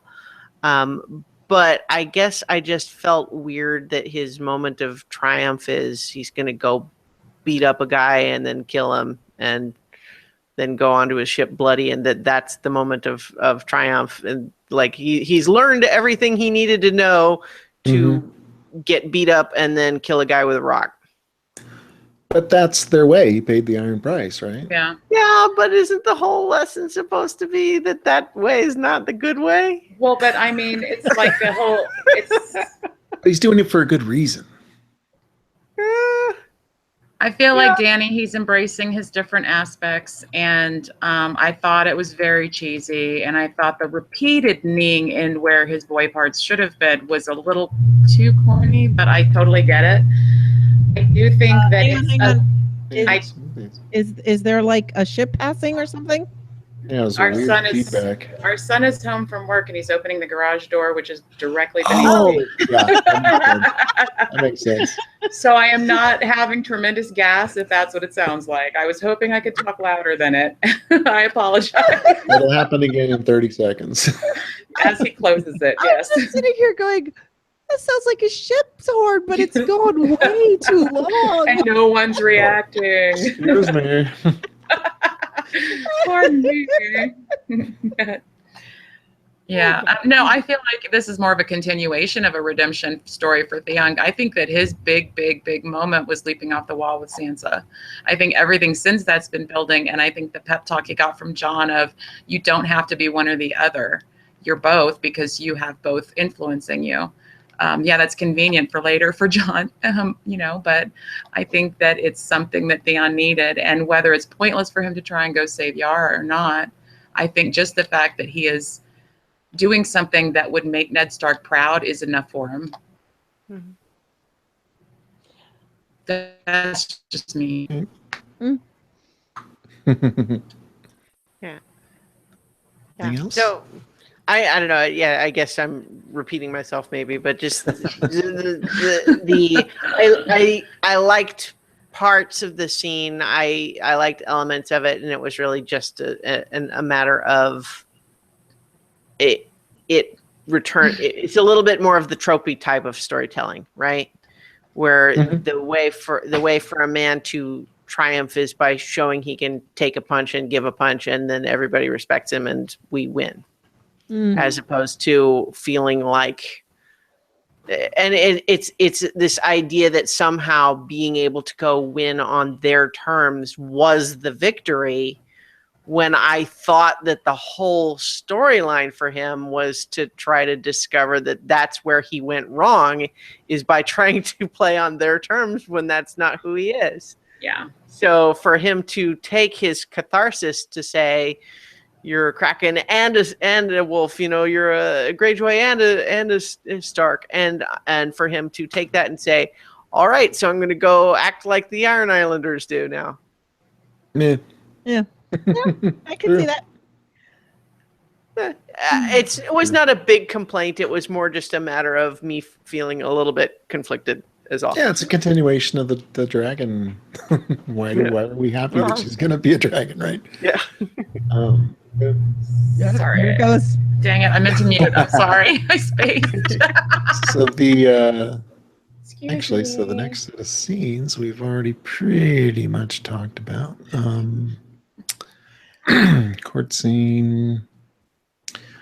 And then, so next up would have been the Jamie and Cersei, which we touched on pretty much, I think, other than, when Jamie goes to take off, it starts snowing as he leaves. I think the thing that is the big turning point here is when Cersei conspired with Euron without informing Jamie, Jamie realized he was unimportant and an accessory. He went from thinking they were going to be conquering the world together. They were going to, she was pregnant and he was going to get to be the dad and he was going to be involved in this and all this stuff was happening. And he was okay being number 2, but to not be included in that, I think that was the nail. Yeah. That was the absolute nail in the coffin there. And he's just like, I just can't with you anymore. Like, I am the only one that actually cares in this relationship. And you just keep shutting me out. And what, you're going to send your goon after me? You're not going to send your goon after me. Yeah. And if you do, it doesn't matter because you've already ended this. Yeah. Right. Yeah.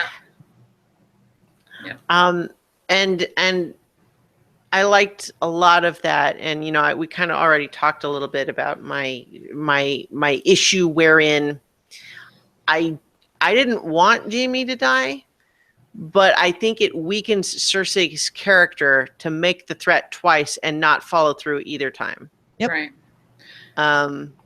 So I feel like that was a poor choice in terms of how that went down, how it played out.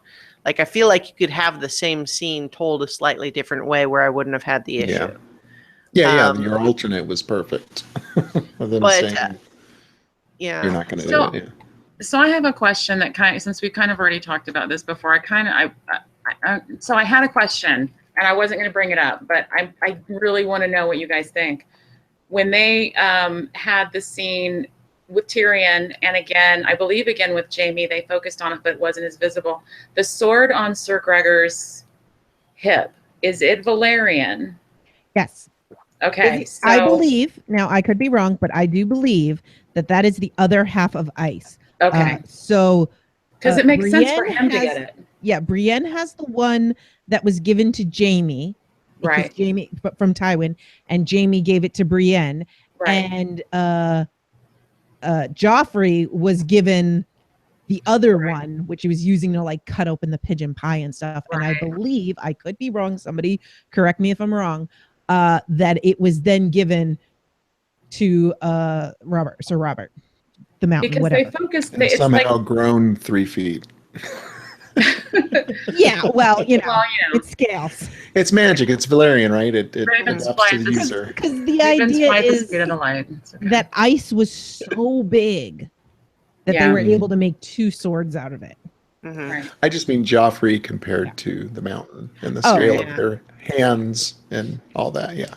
And when I did the rewatch of the episode, I tried to listen really closely. I'm not going to say that I got it exactly right, but I swear that when John did his info dump after they kicked the white out of the box, I swear that he only said fire and dragon glass. He didn't mention Valyrian steel. Not say Valyrian steel. Yeah. So they don't know that Sir Gregor is already armed with something that would protect Cersei from them. Yep.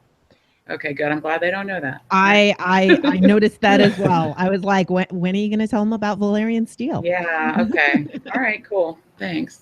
Because there was something in the books about trying to tell all the lords that they needed to send their Valyrian steel up, and discussion about like the lords are never going to part with their Valyrian steel. Yeah.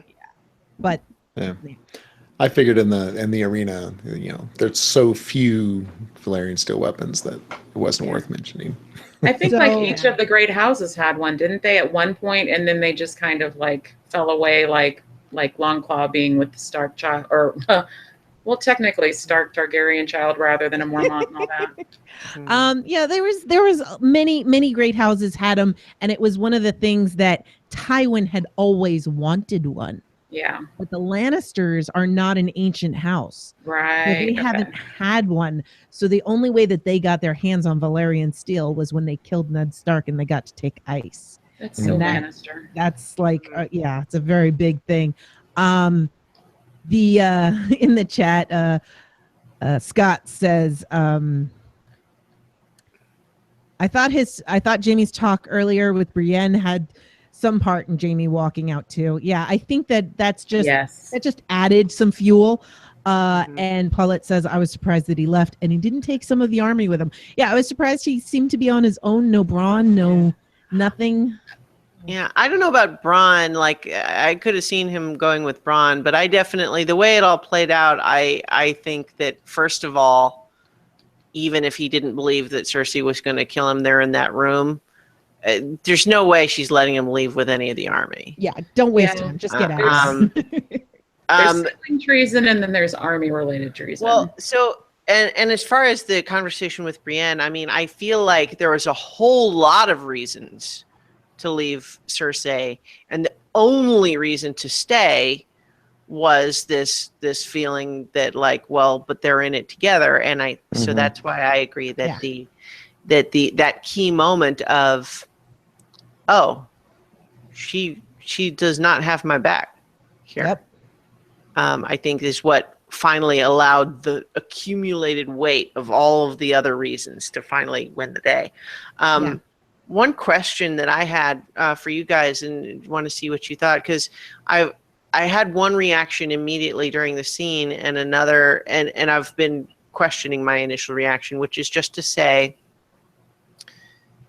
how big a deal is it for Cersei's plan that Jamie knows it and is presumably riding north with that information?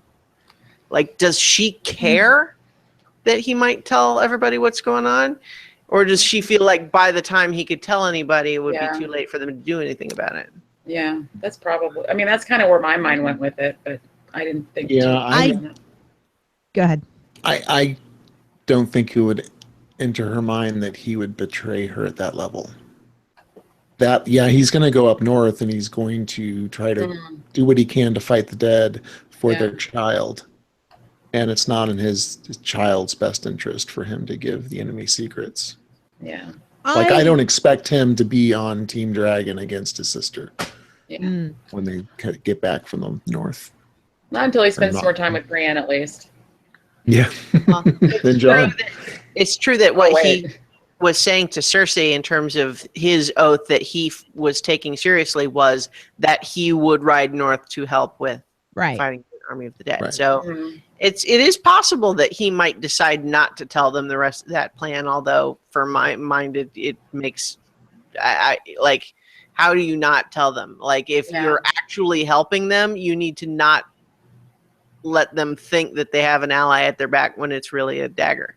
Yeah. Could be a really interesting conflict that'll play out next season. Yeah. But part of where I was extra worried that Cersei really was going to kill him was my thinking, my thought at the time just being, there's no way that she can let him leave with what he knows. Right. So even whether she wants to kill him or not, she's going to have to, because she can't let him tell everybody. But then obviously it doesn't play out that way. And I wonder if that's part of my reaction to that scene. A big bag of gold to go shank him. So my whole thing is that because they've been so gamey thronies, they'll make it work out to whatever they want the scene to end up working out. When we're talking about the characters, and again, because I read the books, because I read the point of views, so Cersei always thinks about Jamie as another part of her. Right. Like, she doesn't see their relationship as incest because he's just the other side of her. Like, they shared a womb, so they're the same person. And to her, that's what makes it all okay, that he belongs to her. And so I can't imagine that she would ever think that he would betray her or even leave her in this way. So I think it'll be really interesting. I would not be surprised if she thinks, fine, he's going to go up there and fight, but he's not going to tell my secrets. But I don't know. It's going to be whatever the writers decide, and they don't care about the characters. I don't mean to be so glib, but I feel like I can't spin too much on the show's theories because they're just doing whatever they want to do. So we did talk about the prophecy a little bit before, and the one piece of the prophecy that was left out of the show, I went and I looked it up because there was a little chat about it in the chat, is the last part of the prophecy that says that Cersei's going to be killed by Valakar, which is Valerian for little brother. I think we talked about the fact that, hey, that could also mean little sister or not actually mean brother if they prince also could be princess.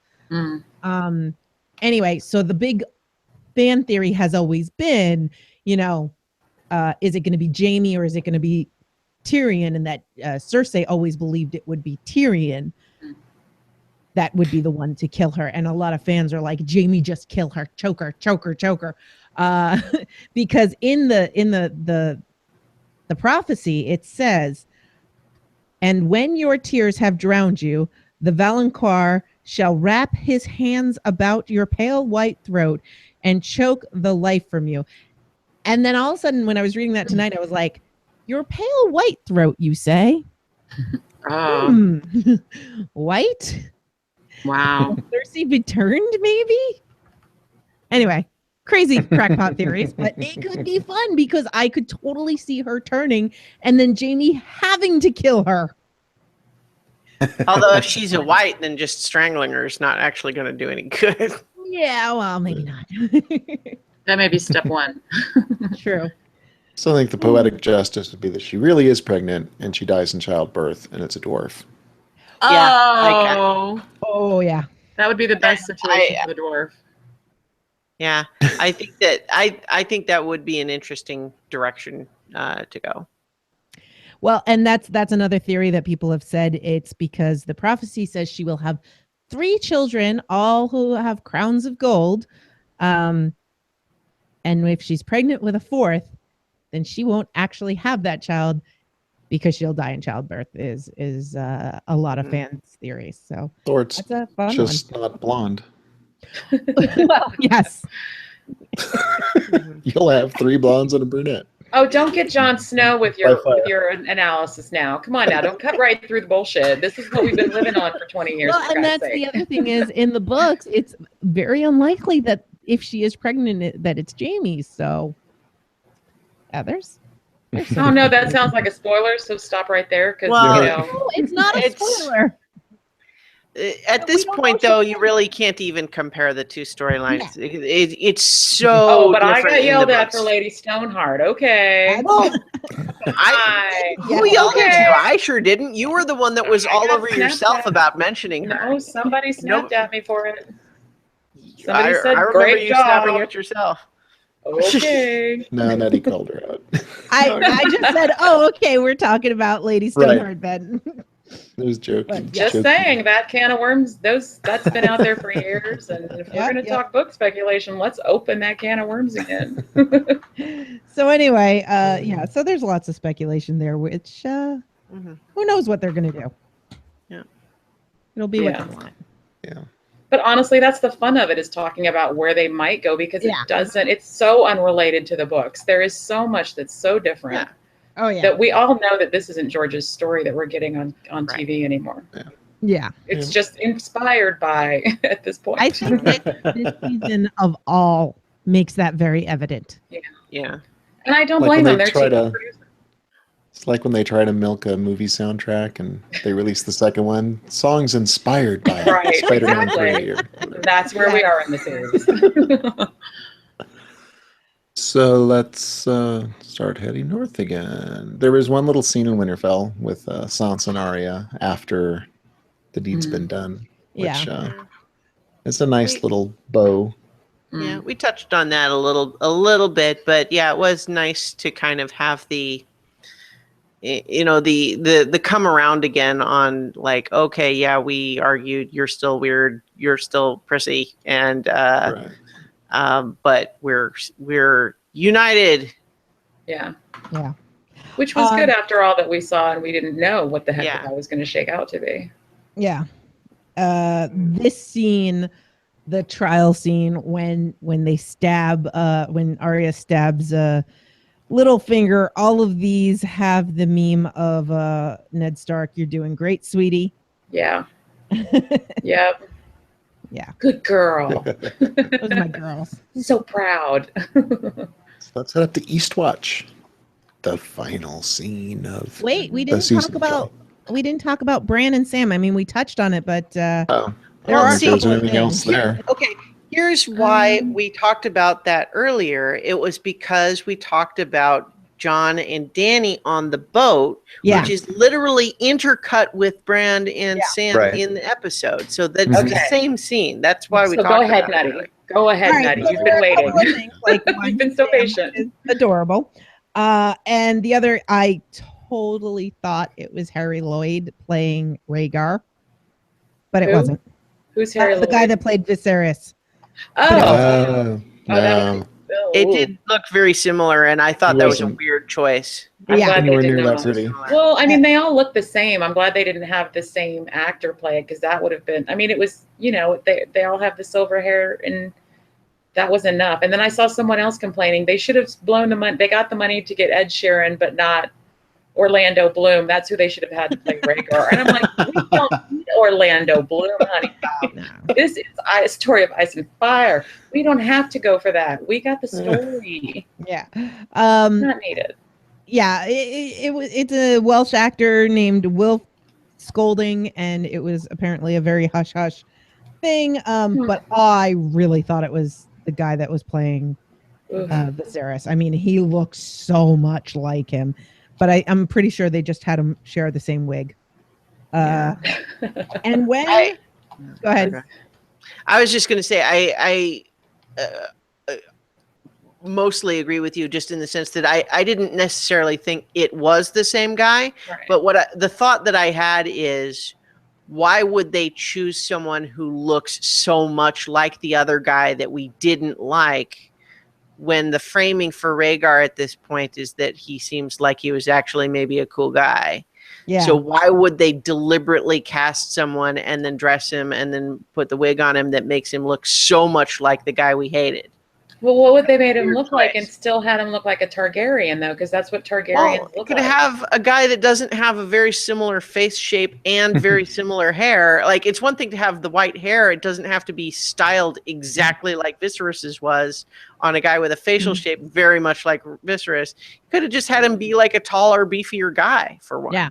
Like, I mean, Aemon didn't look like Danny and Viserys. So, you know, I don't know. I did kind of expect Rhaegar to be like beefier and more like Fabio looking, just because he's always talked about in this grandiose, like, oh, Rhaegar, everybody swooned over him. And oh, that's Rhaegar? Okay. Oh, I thought he was swoon worthy. He looked pretty buff. Yeah. I mean, he doesn't have to be like the Mountain. Jamie proved that to be a good fighter. And then we get the name Aegon. Oh, no, it's Aegon. It's a soft G sound. I'm kidding.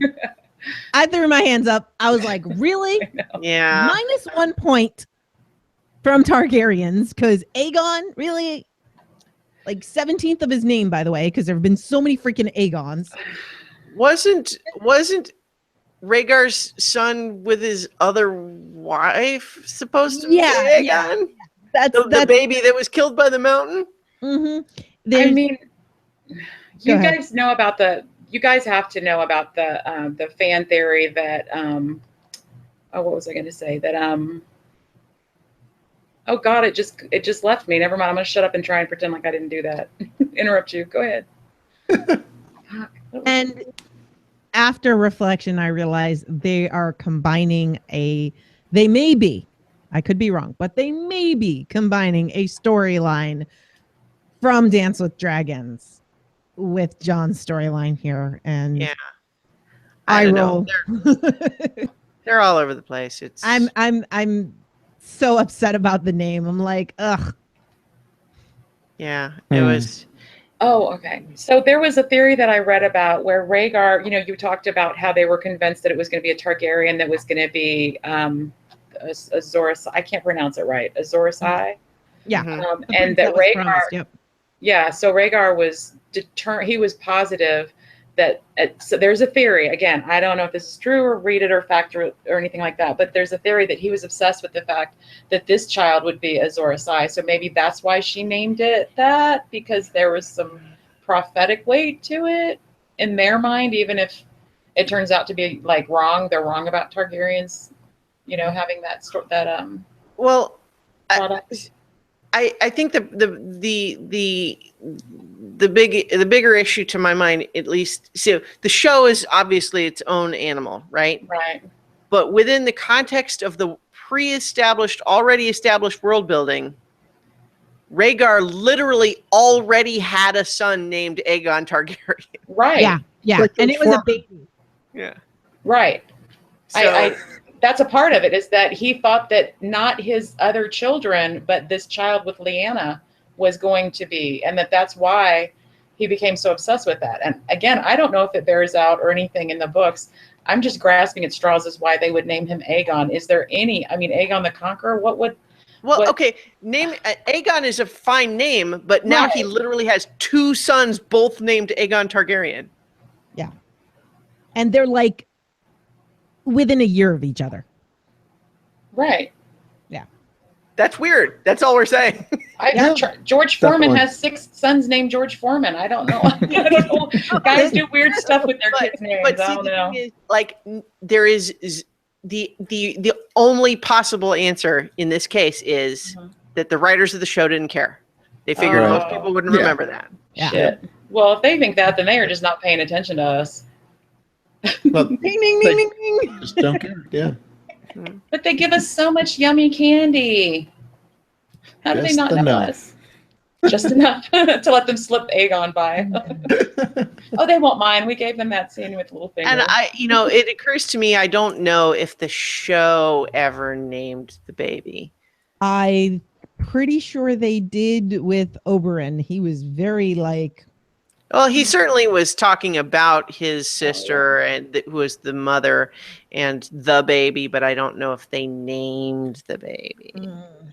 Well, we're doing a rewatch, so we'll have to keep an eye out for that. There's so many things. I feel like I'm going to be like writing down every word and every breath, trying to. Right. But see, that's also where it gets into a whole thing where the show has diverged very seriously away from something that's going on in the books. So who knows? But honestly, it's weird that they chose Aegon when there could have been any number of different names. But I think the reason is that the writers knew that Aegon the Conqueror was a thing, and they wanted that weight dramatically.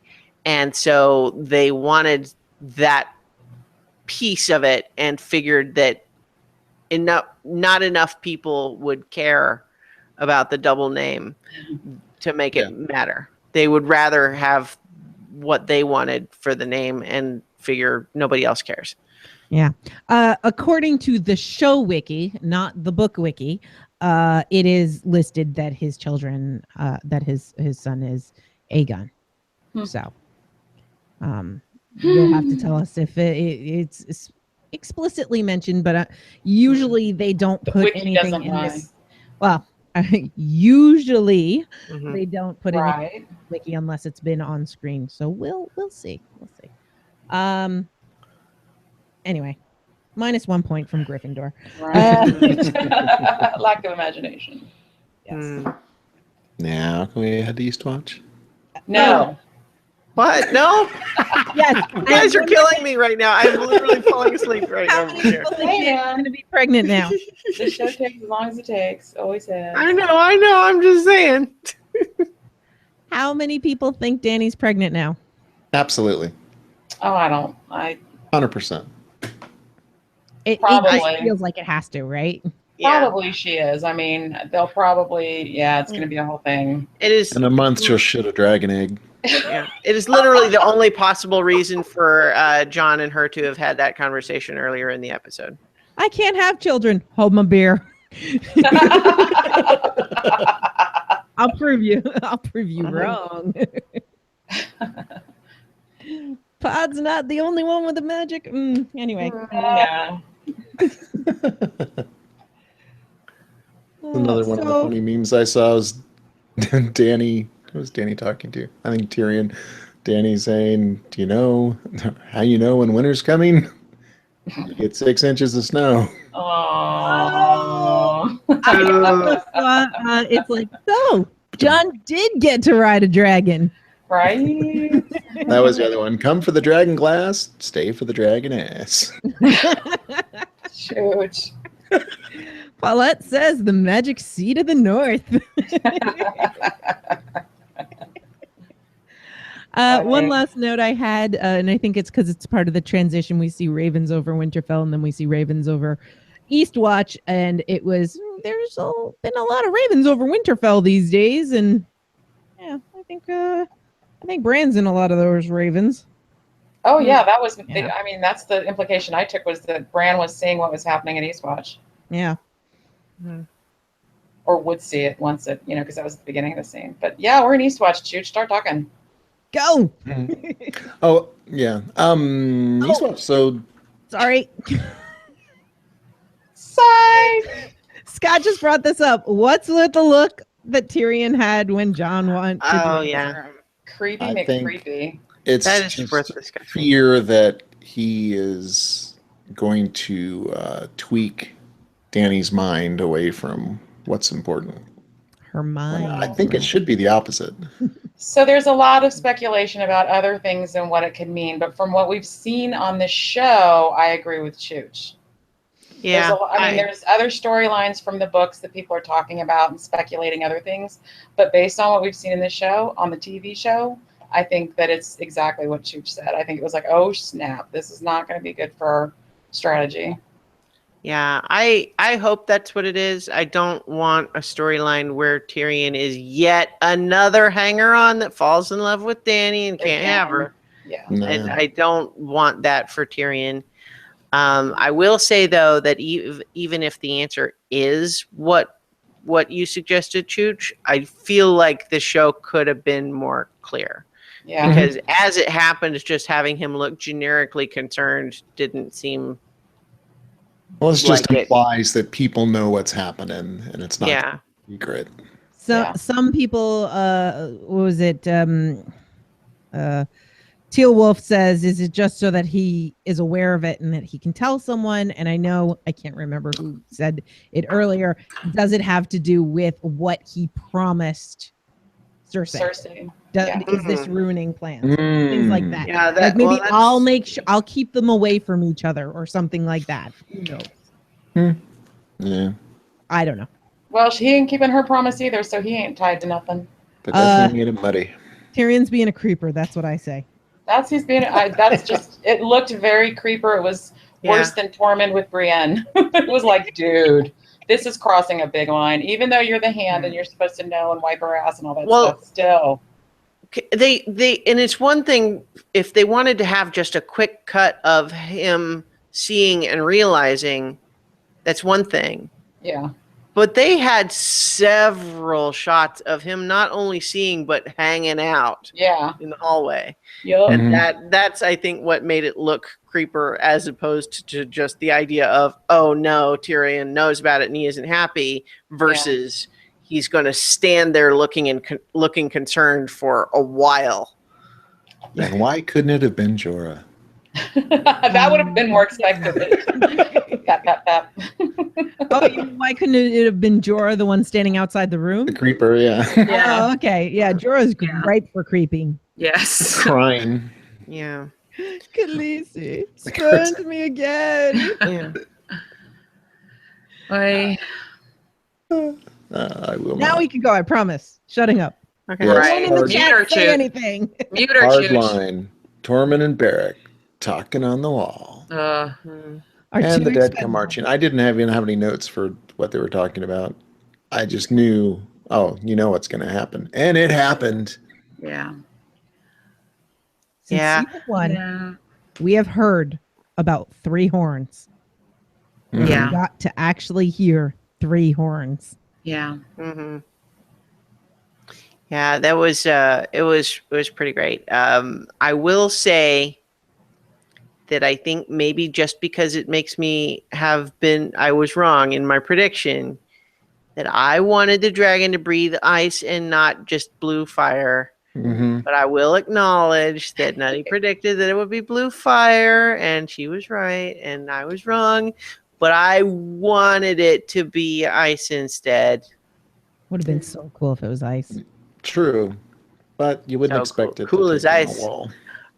Yeah, I suppose that's because of what they wanted to do with it, just in terms of, I mean, it's all magic, but in terms of having the magic feel right, the idea that ice breath would take down the ice wall does seem weird. So blue fire makes more sense in that regard. Blue fire makes sense, but so does like a liquid nitrogen kind of scientific kind of merger of the two things, because it didn't I know it's freezing cold up there, but it seemed like it was like shattered, not melted kind of thing. So I wonder if that's going to be if they do something a little more interesting. Well, not more interesting, because the green wildfire was amazing, and I was one that wanted the fire too, but I don't know. It's just going to be interesting to see how they just explain it. I agree with you in the sense that the effect didn't look like it was melting the wall. It looked like it was blasting through it, almost like a bullet. I'm just saying you might still get that freeze ray effect, because when they're not at the wall, trying to bust freeze ray through an ice wall, and they're on a regular kind of thing, maybe you'll get more of a freeze ray. It'll be interesting to see if once they hit a human, if it's gonna encase them in ice, or is it gonna light them on fire? Or right, that's what I'm saying. There's a lot of interesting stuff they can do. What's it going to be when it goes up against another dragon? Yeah. So there is a whole plot in the books that this is replacing, and I'm guessing that they're just trying to be concise here, or at least what we're told will happen in the books. So I had written down that a dragon works better than a horn, all of that. I don't have to think about that when it comes to the show. I don't know if I have to think about it for the books, but it's just like, okay, that's how we're going to bring them all down. That works. Okay. Yeah. And then it was a very satisfying breach. I buy this wall destruction. Yeah, totally. Yeah. I really thought it was a very effective effect. I didn't mean to have the redundancy there. But yeah, I thought it really looked cool. I will say that the show has 100% and permanently lost me on any implication that someone might be dead if we don't see it happen. So are Beric and Tormund dead? No, they're not dead, because we did not see them die, and I'm not worried even a teeny bit, and I'm impatient with the show for continuing to tease that sort of thing and try to cliffhanger us with something that's obviously not happened, because the show doesn't work like that. So that irritates me. It's just like we knew, it's like, oh my gosh, is Jaime really going to drown in that lake? Yeah. Right. No, of course not. Let's not be foolish. So they were two of the only ones that we don't know what happened to them. They told us where pretty much everyone else is there. And I was asking Chooch, was there anybody else that matters that we have that question mark with Tormund, and more Tormund than Beric? Because Beric's lived many, many lives now. Beric should have died at the lake. I said it. Yeah. Absolutely. I feel like they weren't mean about it, because it's only a couple of characters, but yeah, it's like pissy that it's Tormund, because none of us want anything to happen to Tormund.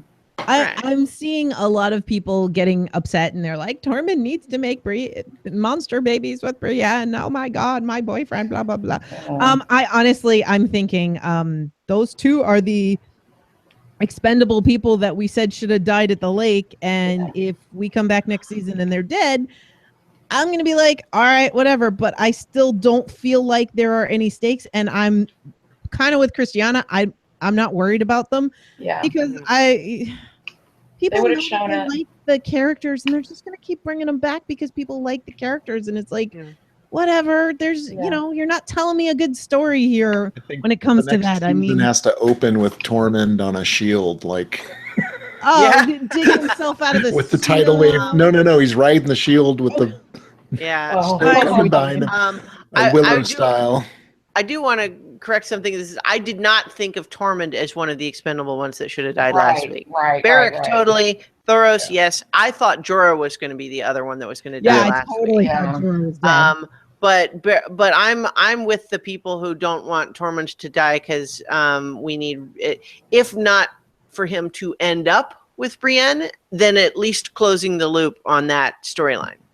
And so I don't want Tormund to be dead for that reason. But the thing is like, I'm not even remotely worried because there is zero chance that the show would kill Tormund this way and not show it on screen.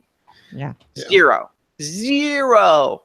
I care less about the Tormund and Brienne thing and more about Jon just having that kind of ambassador for the wildlings to kind of keep him honest to the promises that he made. Yeah. I don't really, Brienne doesn't seem into the Tormund thing. I'm over the Tormund thing with Brienne. Mm-hmm. If it works out, I'm going to love the shit out of it. But it's called consent, and I'm okay with not like marrying them off yet.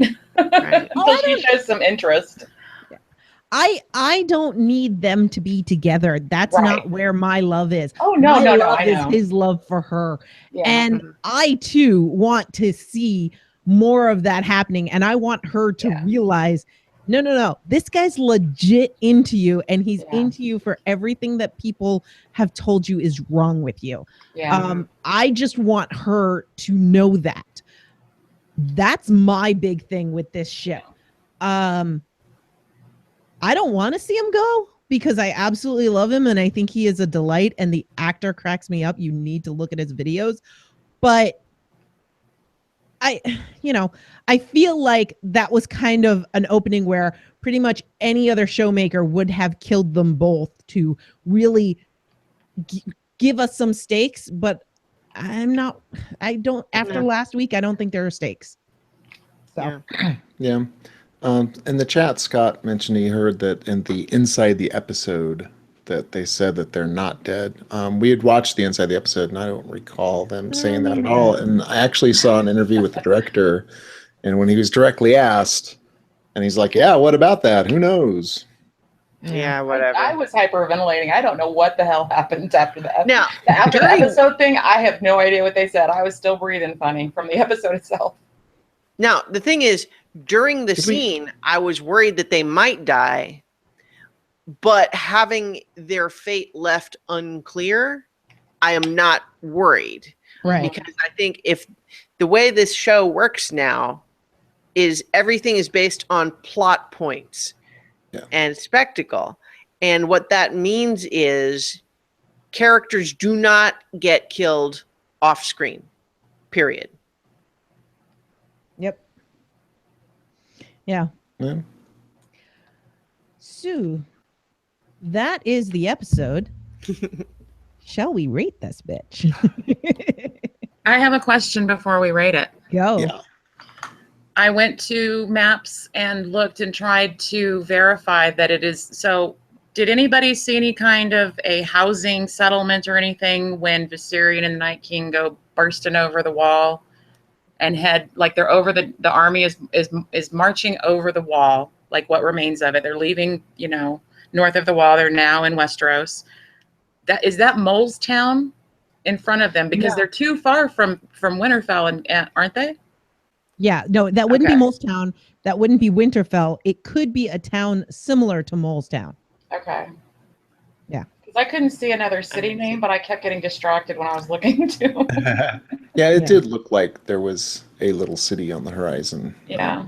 But not. It was not Winterfell, though, right? Yeah. No. Yeah, I thought they would be way too far. I'll confess, I don't know that I looked at the shot that closely, and like I said, I didn't get a chance to rewatch. But what I kind of thought we were seeing in that last scene, and maybe I'm just wrong, is that they were crossing the space where the wall was, and any structures we saw were the ruins of Eastwatch. That's what I mean in the distance, like way off. Yeah, when you down, see okay, so I distance. didn't see that, so I don't know. Yeah. Yeah. Yeah, in addition to seeing what the wall and the devastation and the marching over and all that stuff, at the very end you see the Night King on Viserion flying overhead towards, obviously away from Eastwatch and the wall. And I was just trying to, so where are they headed for? It's not it's not Winterfell, and it doesn't seem to be like Molestown, and I couldn't see any other cities. I just wanted to know what their first little... Make sure they're not implying it's Winterfell, because that would be super stupid. Yeah, don't leave me hanging like that, bro. Yeah, I would not expect that, because just the geography, and if Eastwatch were the closest to Winterfell, why wouldn't John have gone to Eastwatch before getting to Castle Black? Yeah. So cool. Paulette says someone needs to be left on top of the wall to take the news back to Castle Black. Nope, Bran was watching. Scott, yeah, that's true. Bran was watching, and Scott says it'll be another 7 years before they get to Winterfell at the rate they walk. Well, except that in the show, the way it is now, that means 3 days. Right. Yeah. I move at the speed of plot. They keep talking about the scientific explanation for the ravens and this, that, and the other, and why do the dead walk take so long to get from place to place? But I kind of felt like it's almost explained from the battle last week. I think it was last week. It's all happened so fast at the lake, when it showed just how brittle they are, and that if you're traveling with a bunch of frozen bones across frozen land, that you probably need to go slow, because if you break an ankle, it's still going to limit them on how well they can fight later. So the slow route kind of makes sense. You just give me a thought. So snow starts falling in the south. And I have to wonder if perhaps they really needed to wait till winter was here to breach the wall. I don't know. I buy the idea that they're just not in a hurry. Yeah, because all the scenes, even when the Night King was javelining the dragon, everything was slow, plotting, deliberate. It's it's the rate of death, that there's no slowing down. It's just this deliberate plot of pure evil. Yum. Yeah. All right, that was my last thought about it. Oh, ratings. 9 out of 10 increasingly desperate excuses. I'm going to give it 10,000 meaningful glances. Right. Out of? 10 out of 10. Okay. Let me get a percentage here. Right. I'm going to say 199 out of 200 Ned Stark references in this one episode. But never forget Cersei's cruelty. How long has... No, I'm just kidding. Surely the daughter's dead by now. Right. All right, so that's... Hang on. 99.5. Yeah. That's good. All right, so that's 99.5. For some reason, it didn't work properly. Sorry, I have things... They automatically calculate stuff, and I was doing it. And it just rounded up to 100% anyway. So apparently my math. We love it 100. Yeah. All right. And I give it 10 out of 10 points I'm stealing from previous episodes. Wow. Simply because I think that I enjoyed this episode so much more than the other episodes in this season. Although this season I've given 3 10 out of 10. So wow. I feel like I've been grumpy, but I mean, I haven't ranked anything under a 7 out of 10. So, well, and I think we can all agree that even when they're bad, it's still better than most of the other television that's out there. Oh, definitely. Well, I mean, we certainly don't do a podcast about most of the other television, do we? Right? This is true. And that not for this many years, for sure. 9 out of 10 for the whole season. 9.7 out of 10 for this episode together. And Chooch, you gave the entire season 9 out of 10. Viv, you gave it a 9.7 out of 10. Christiana, you and I both gave it an 8.6 out of 10. I think, looking back on the season as a whole, I mean, the thing about it is that it's uneven. right? Is that it has these really spectacular highs, but then there's just a lot of trudging in between some of those, where it feels like, okay, we're having a lot of heavy lifting being done here just to set up the next big thing, which is certainly a way to do it, and we certainly enjoy those big things when they come. But it's also a very different show than it started out as, and that's okay.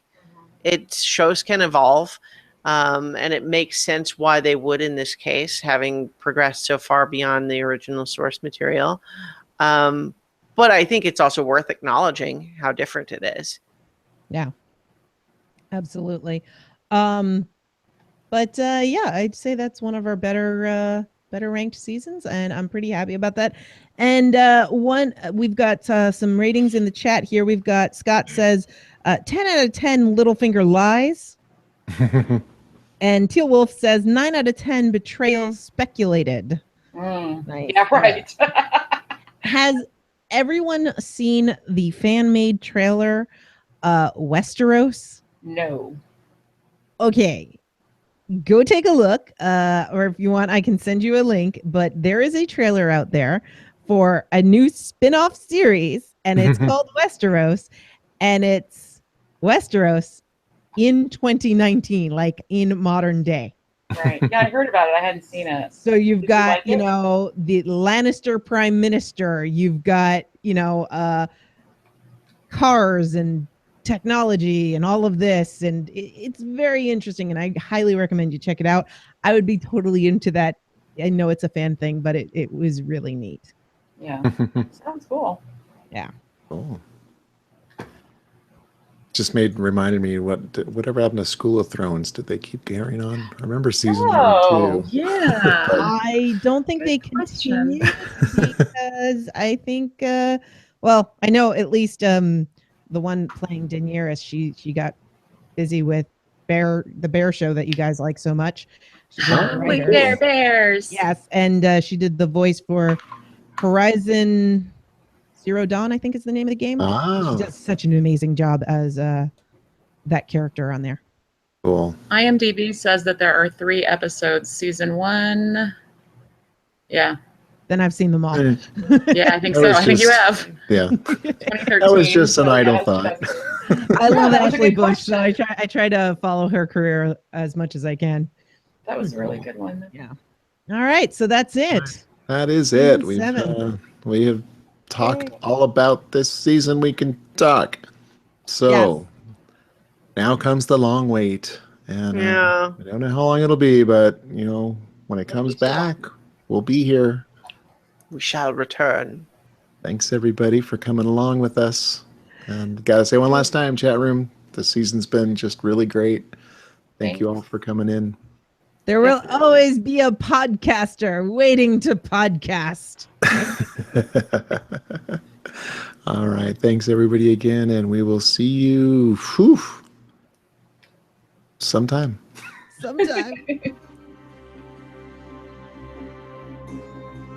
If you have feedback for the Beyond the Wall podcast, you can email us at btw@specficmedia.com. You can also leave us a comment on the website. Go to specficmedia.com, where you'll find a shiny BTW button. That'll take you right to our page. This podcast is released under a Creative Commons Attribution, Non-Commercial, Share-alike 3.0 Unported license. Feel free to share and remix. Just give us credit and don't charge money for it.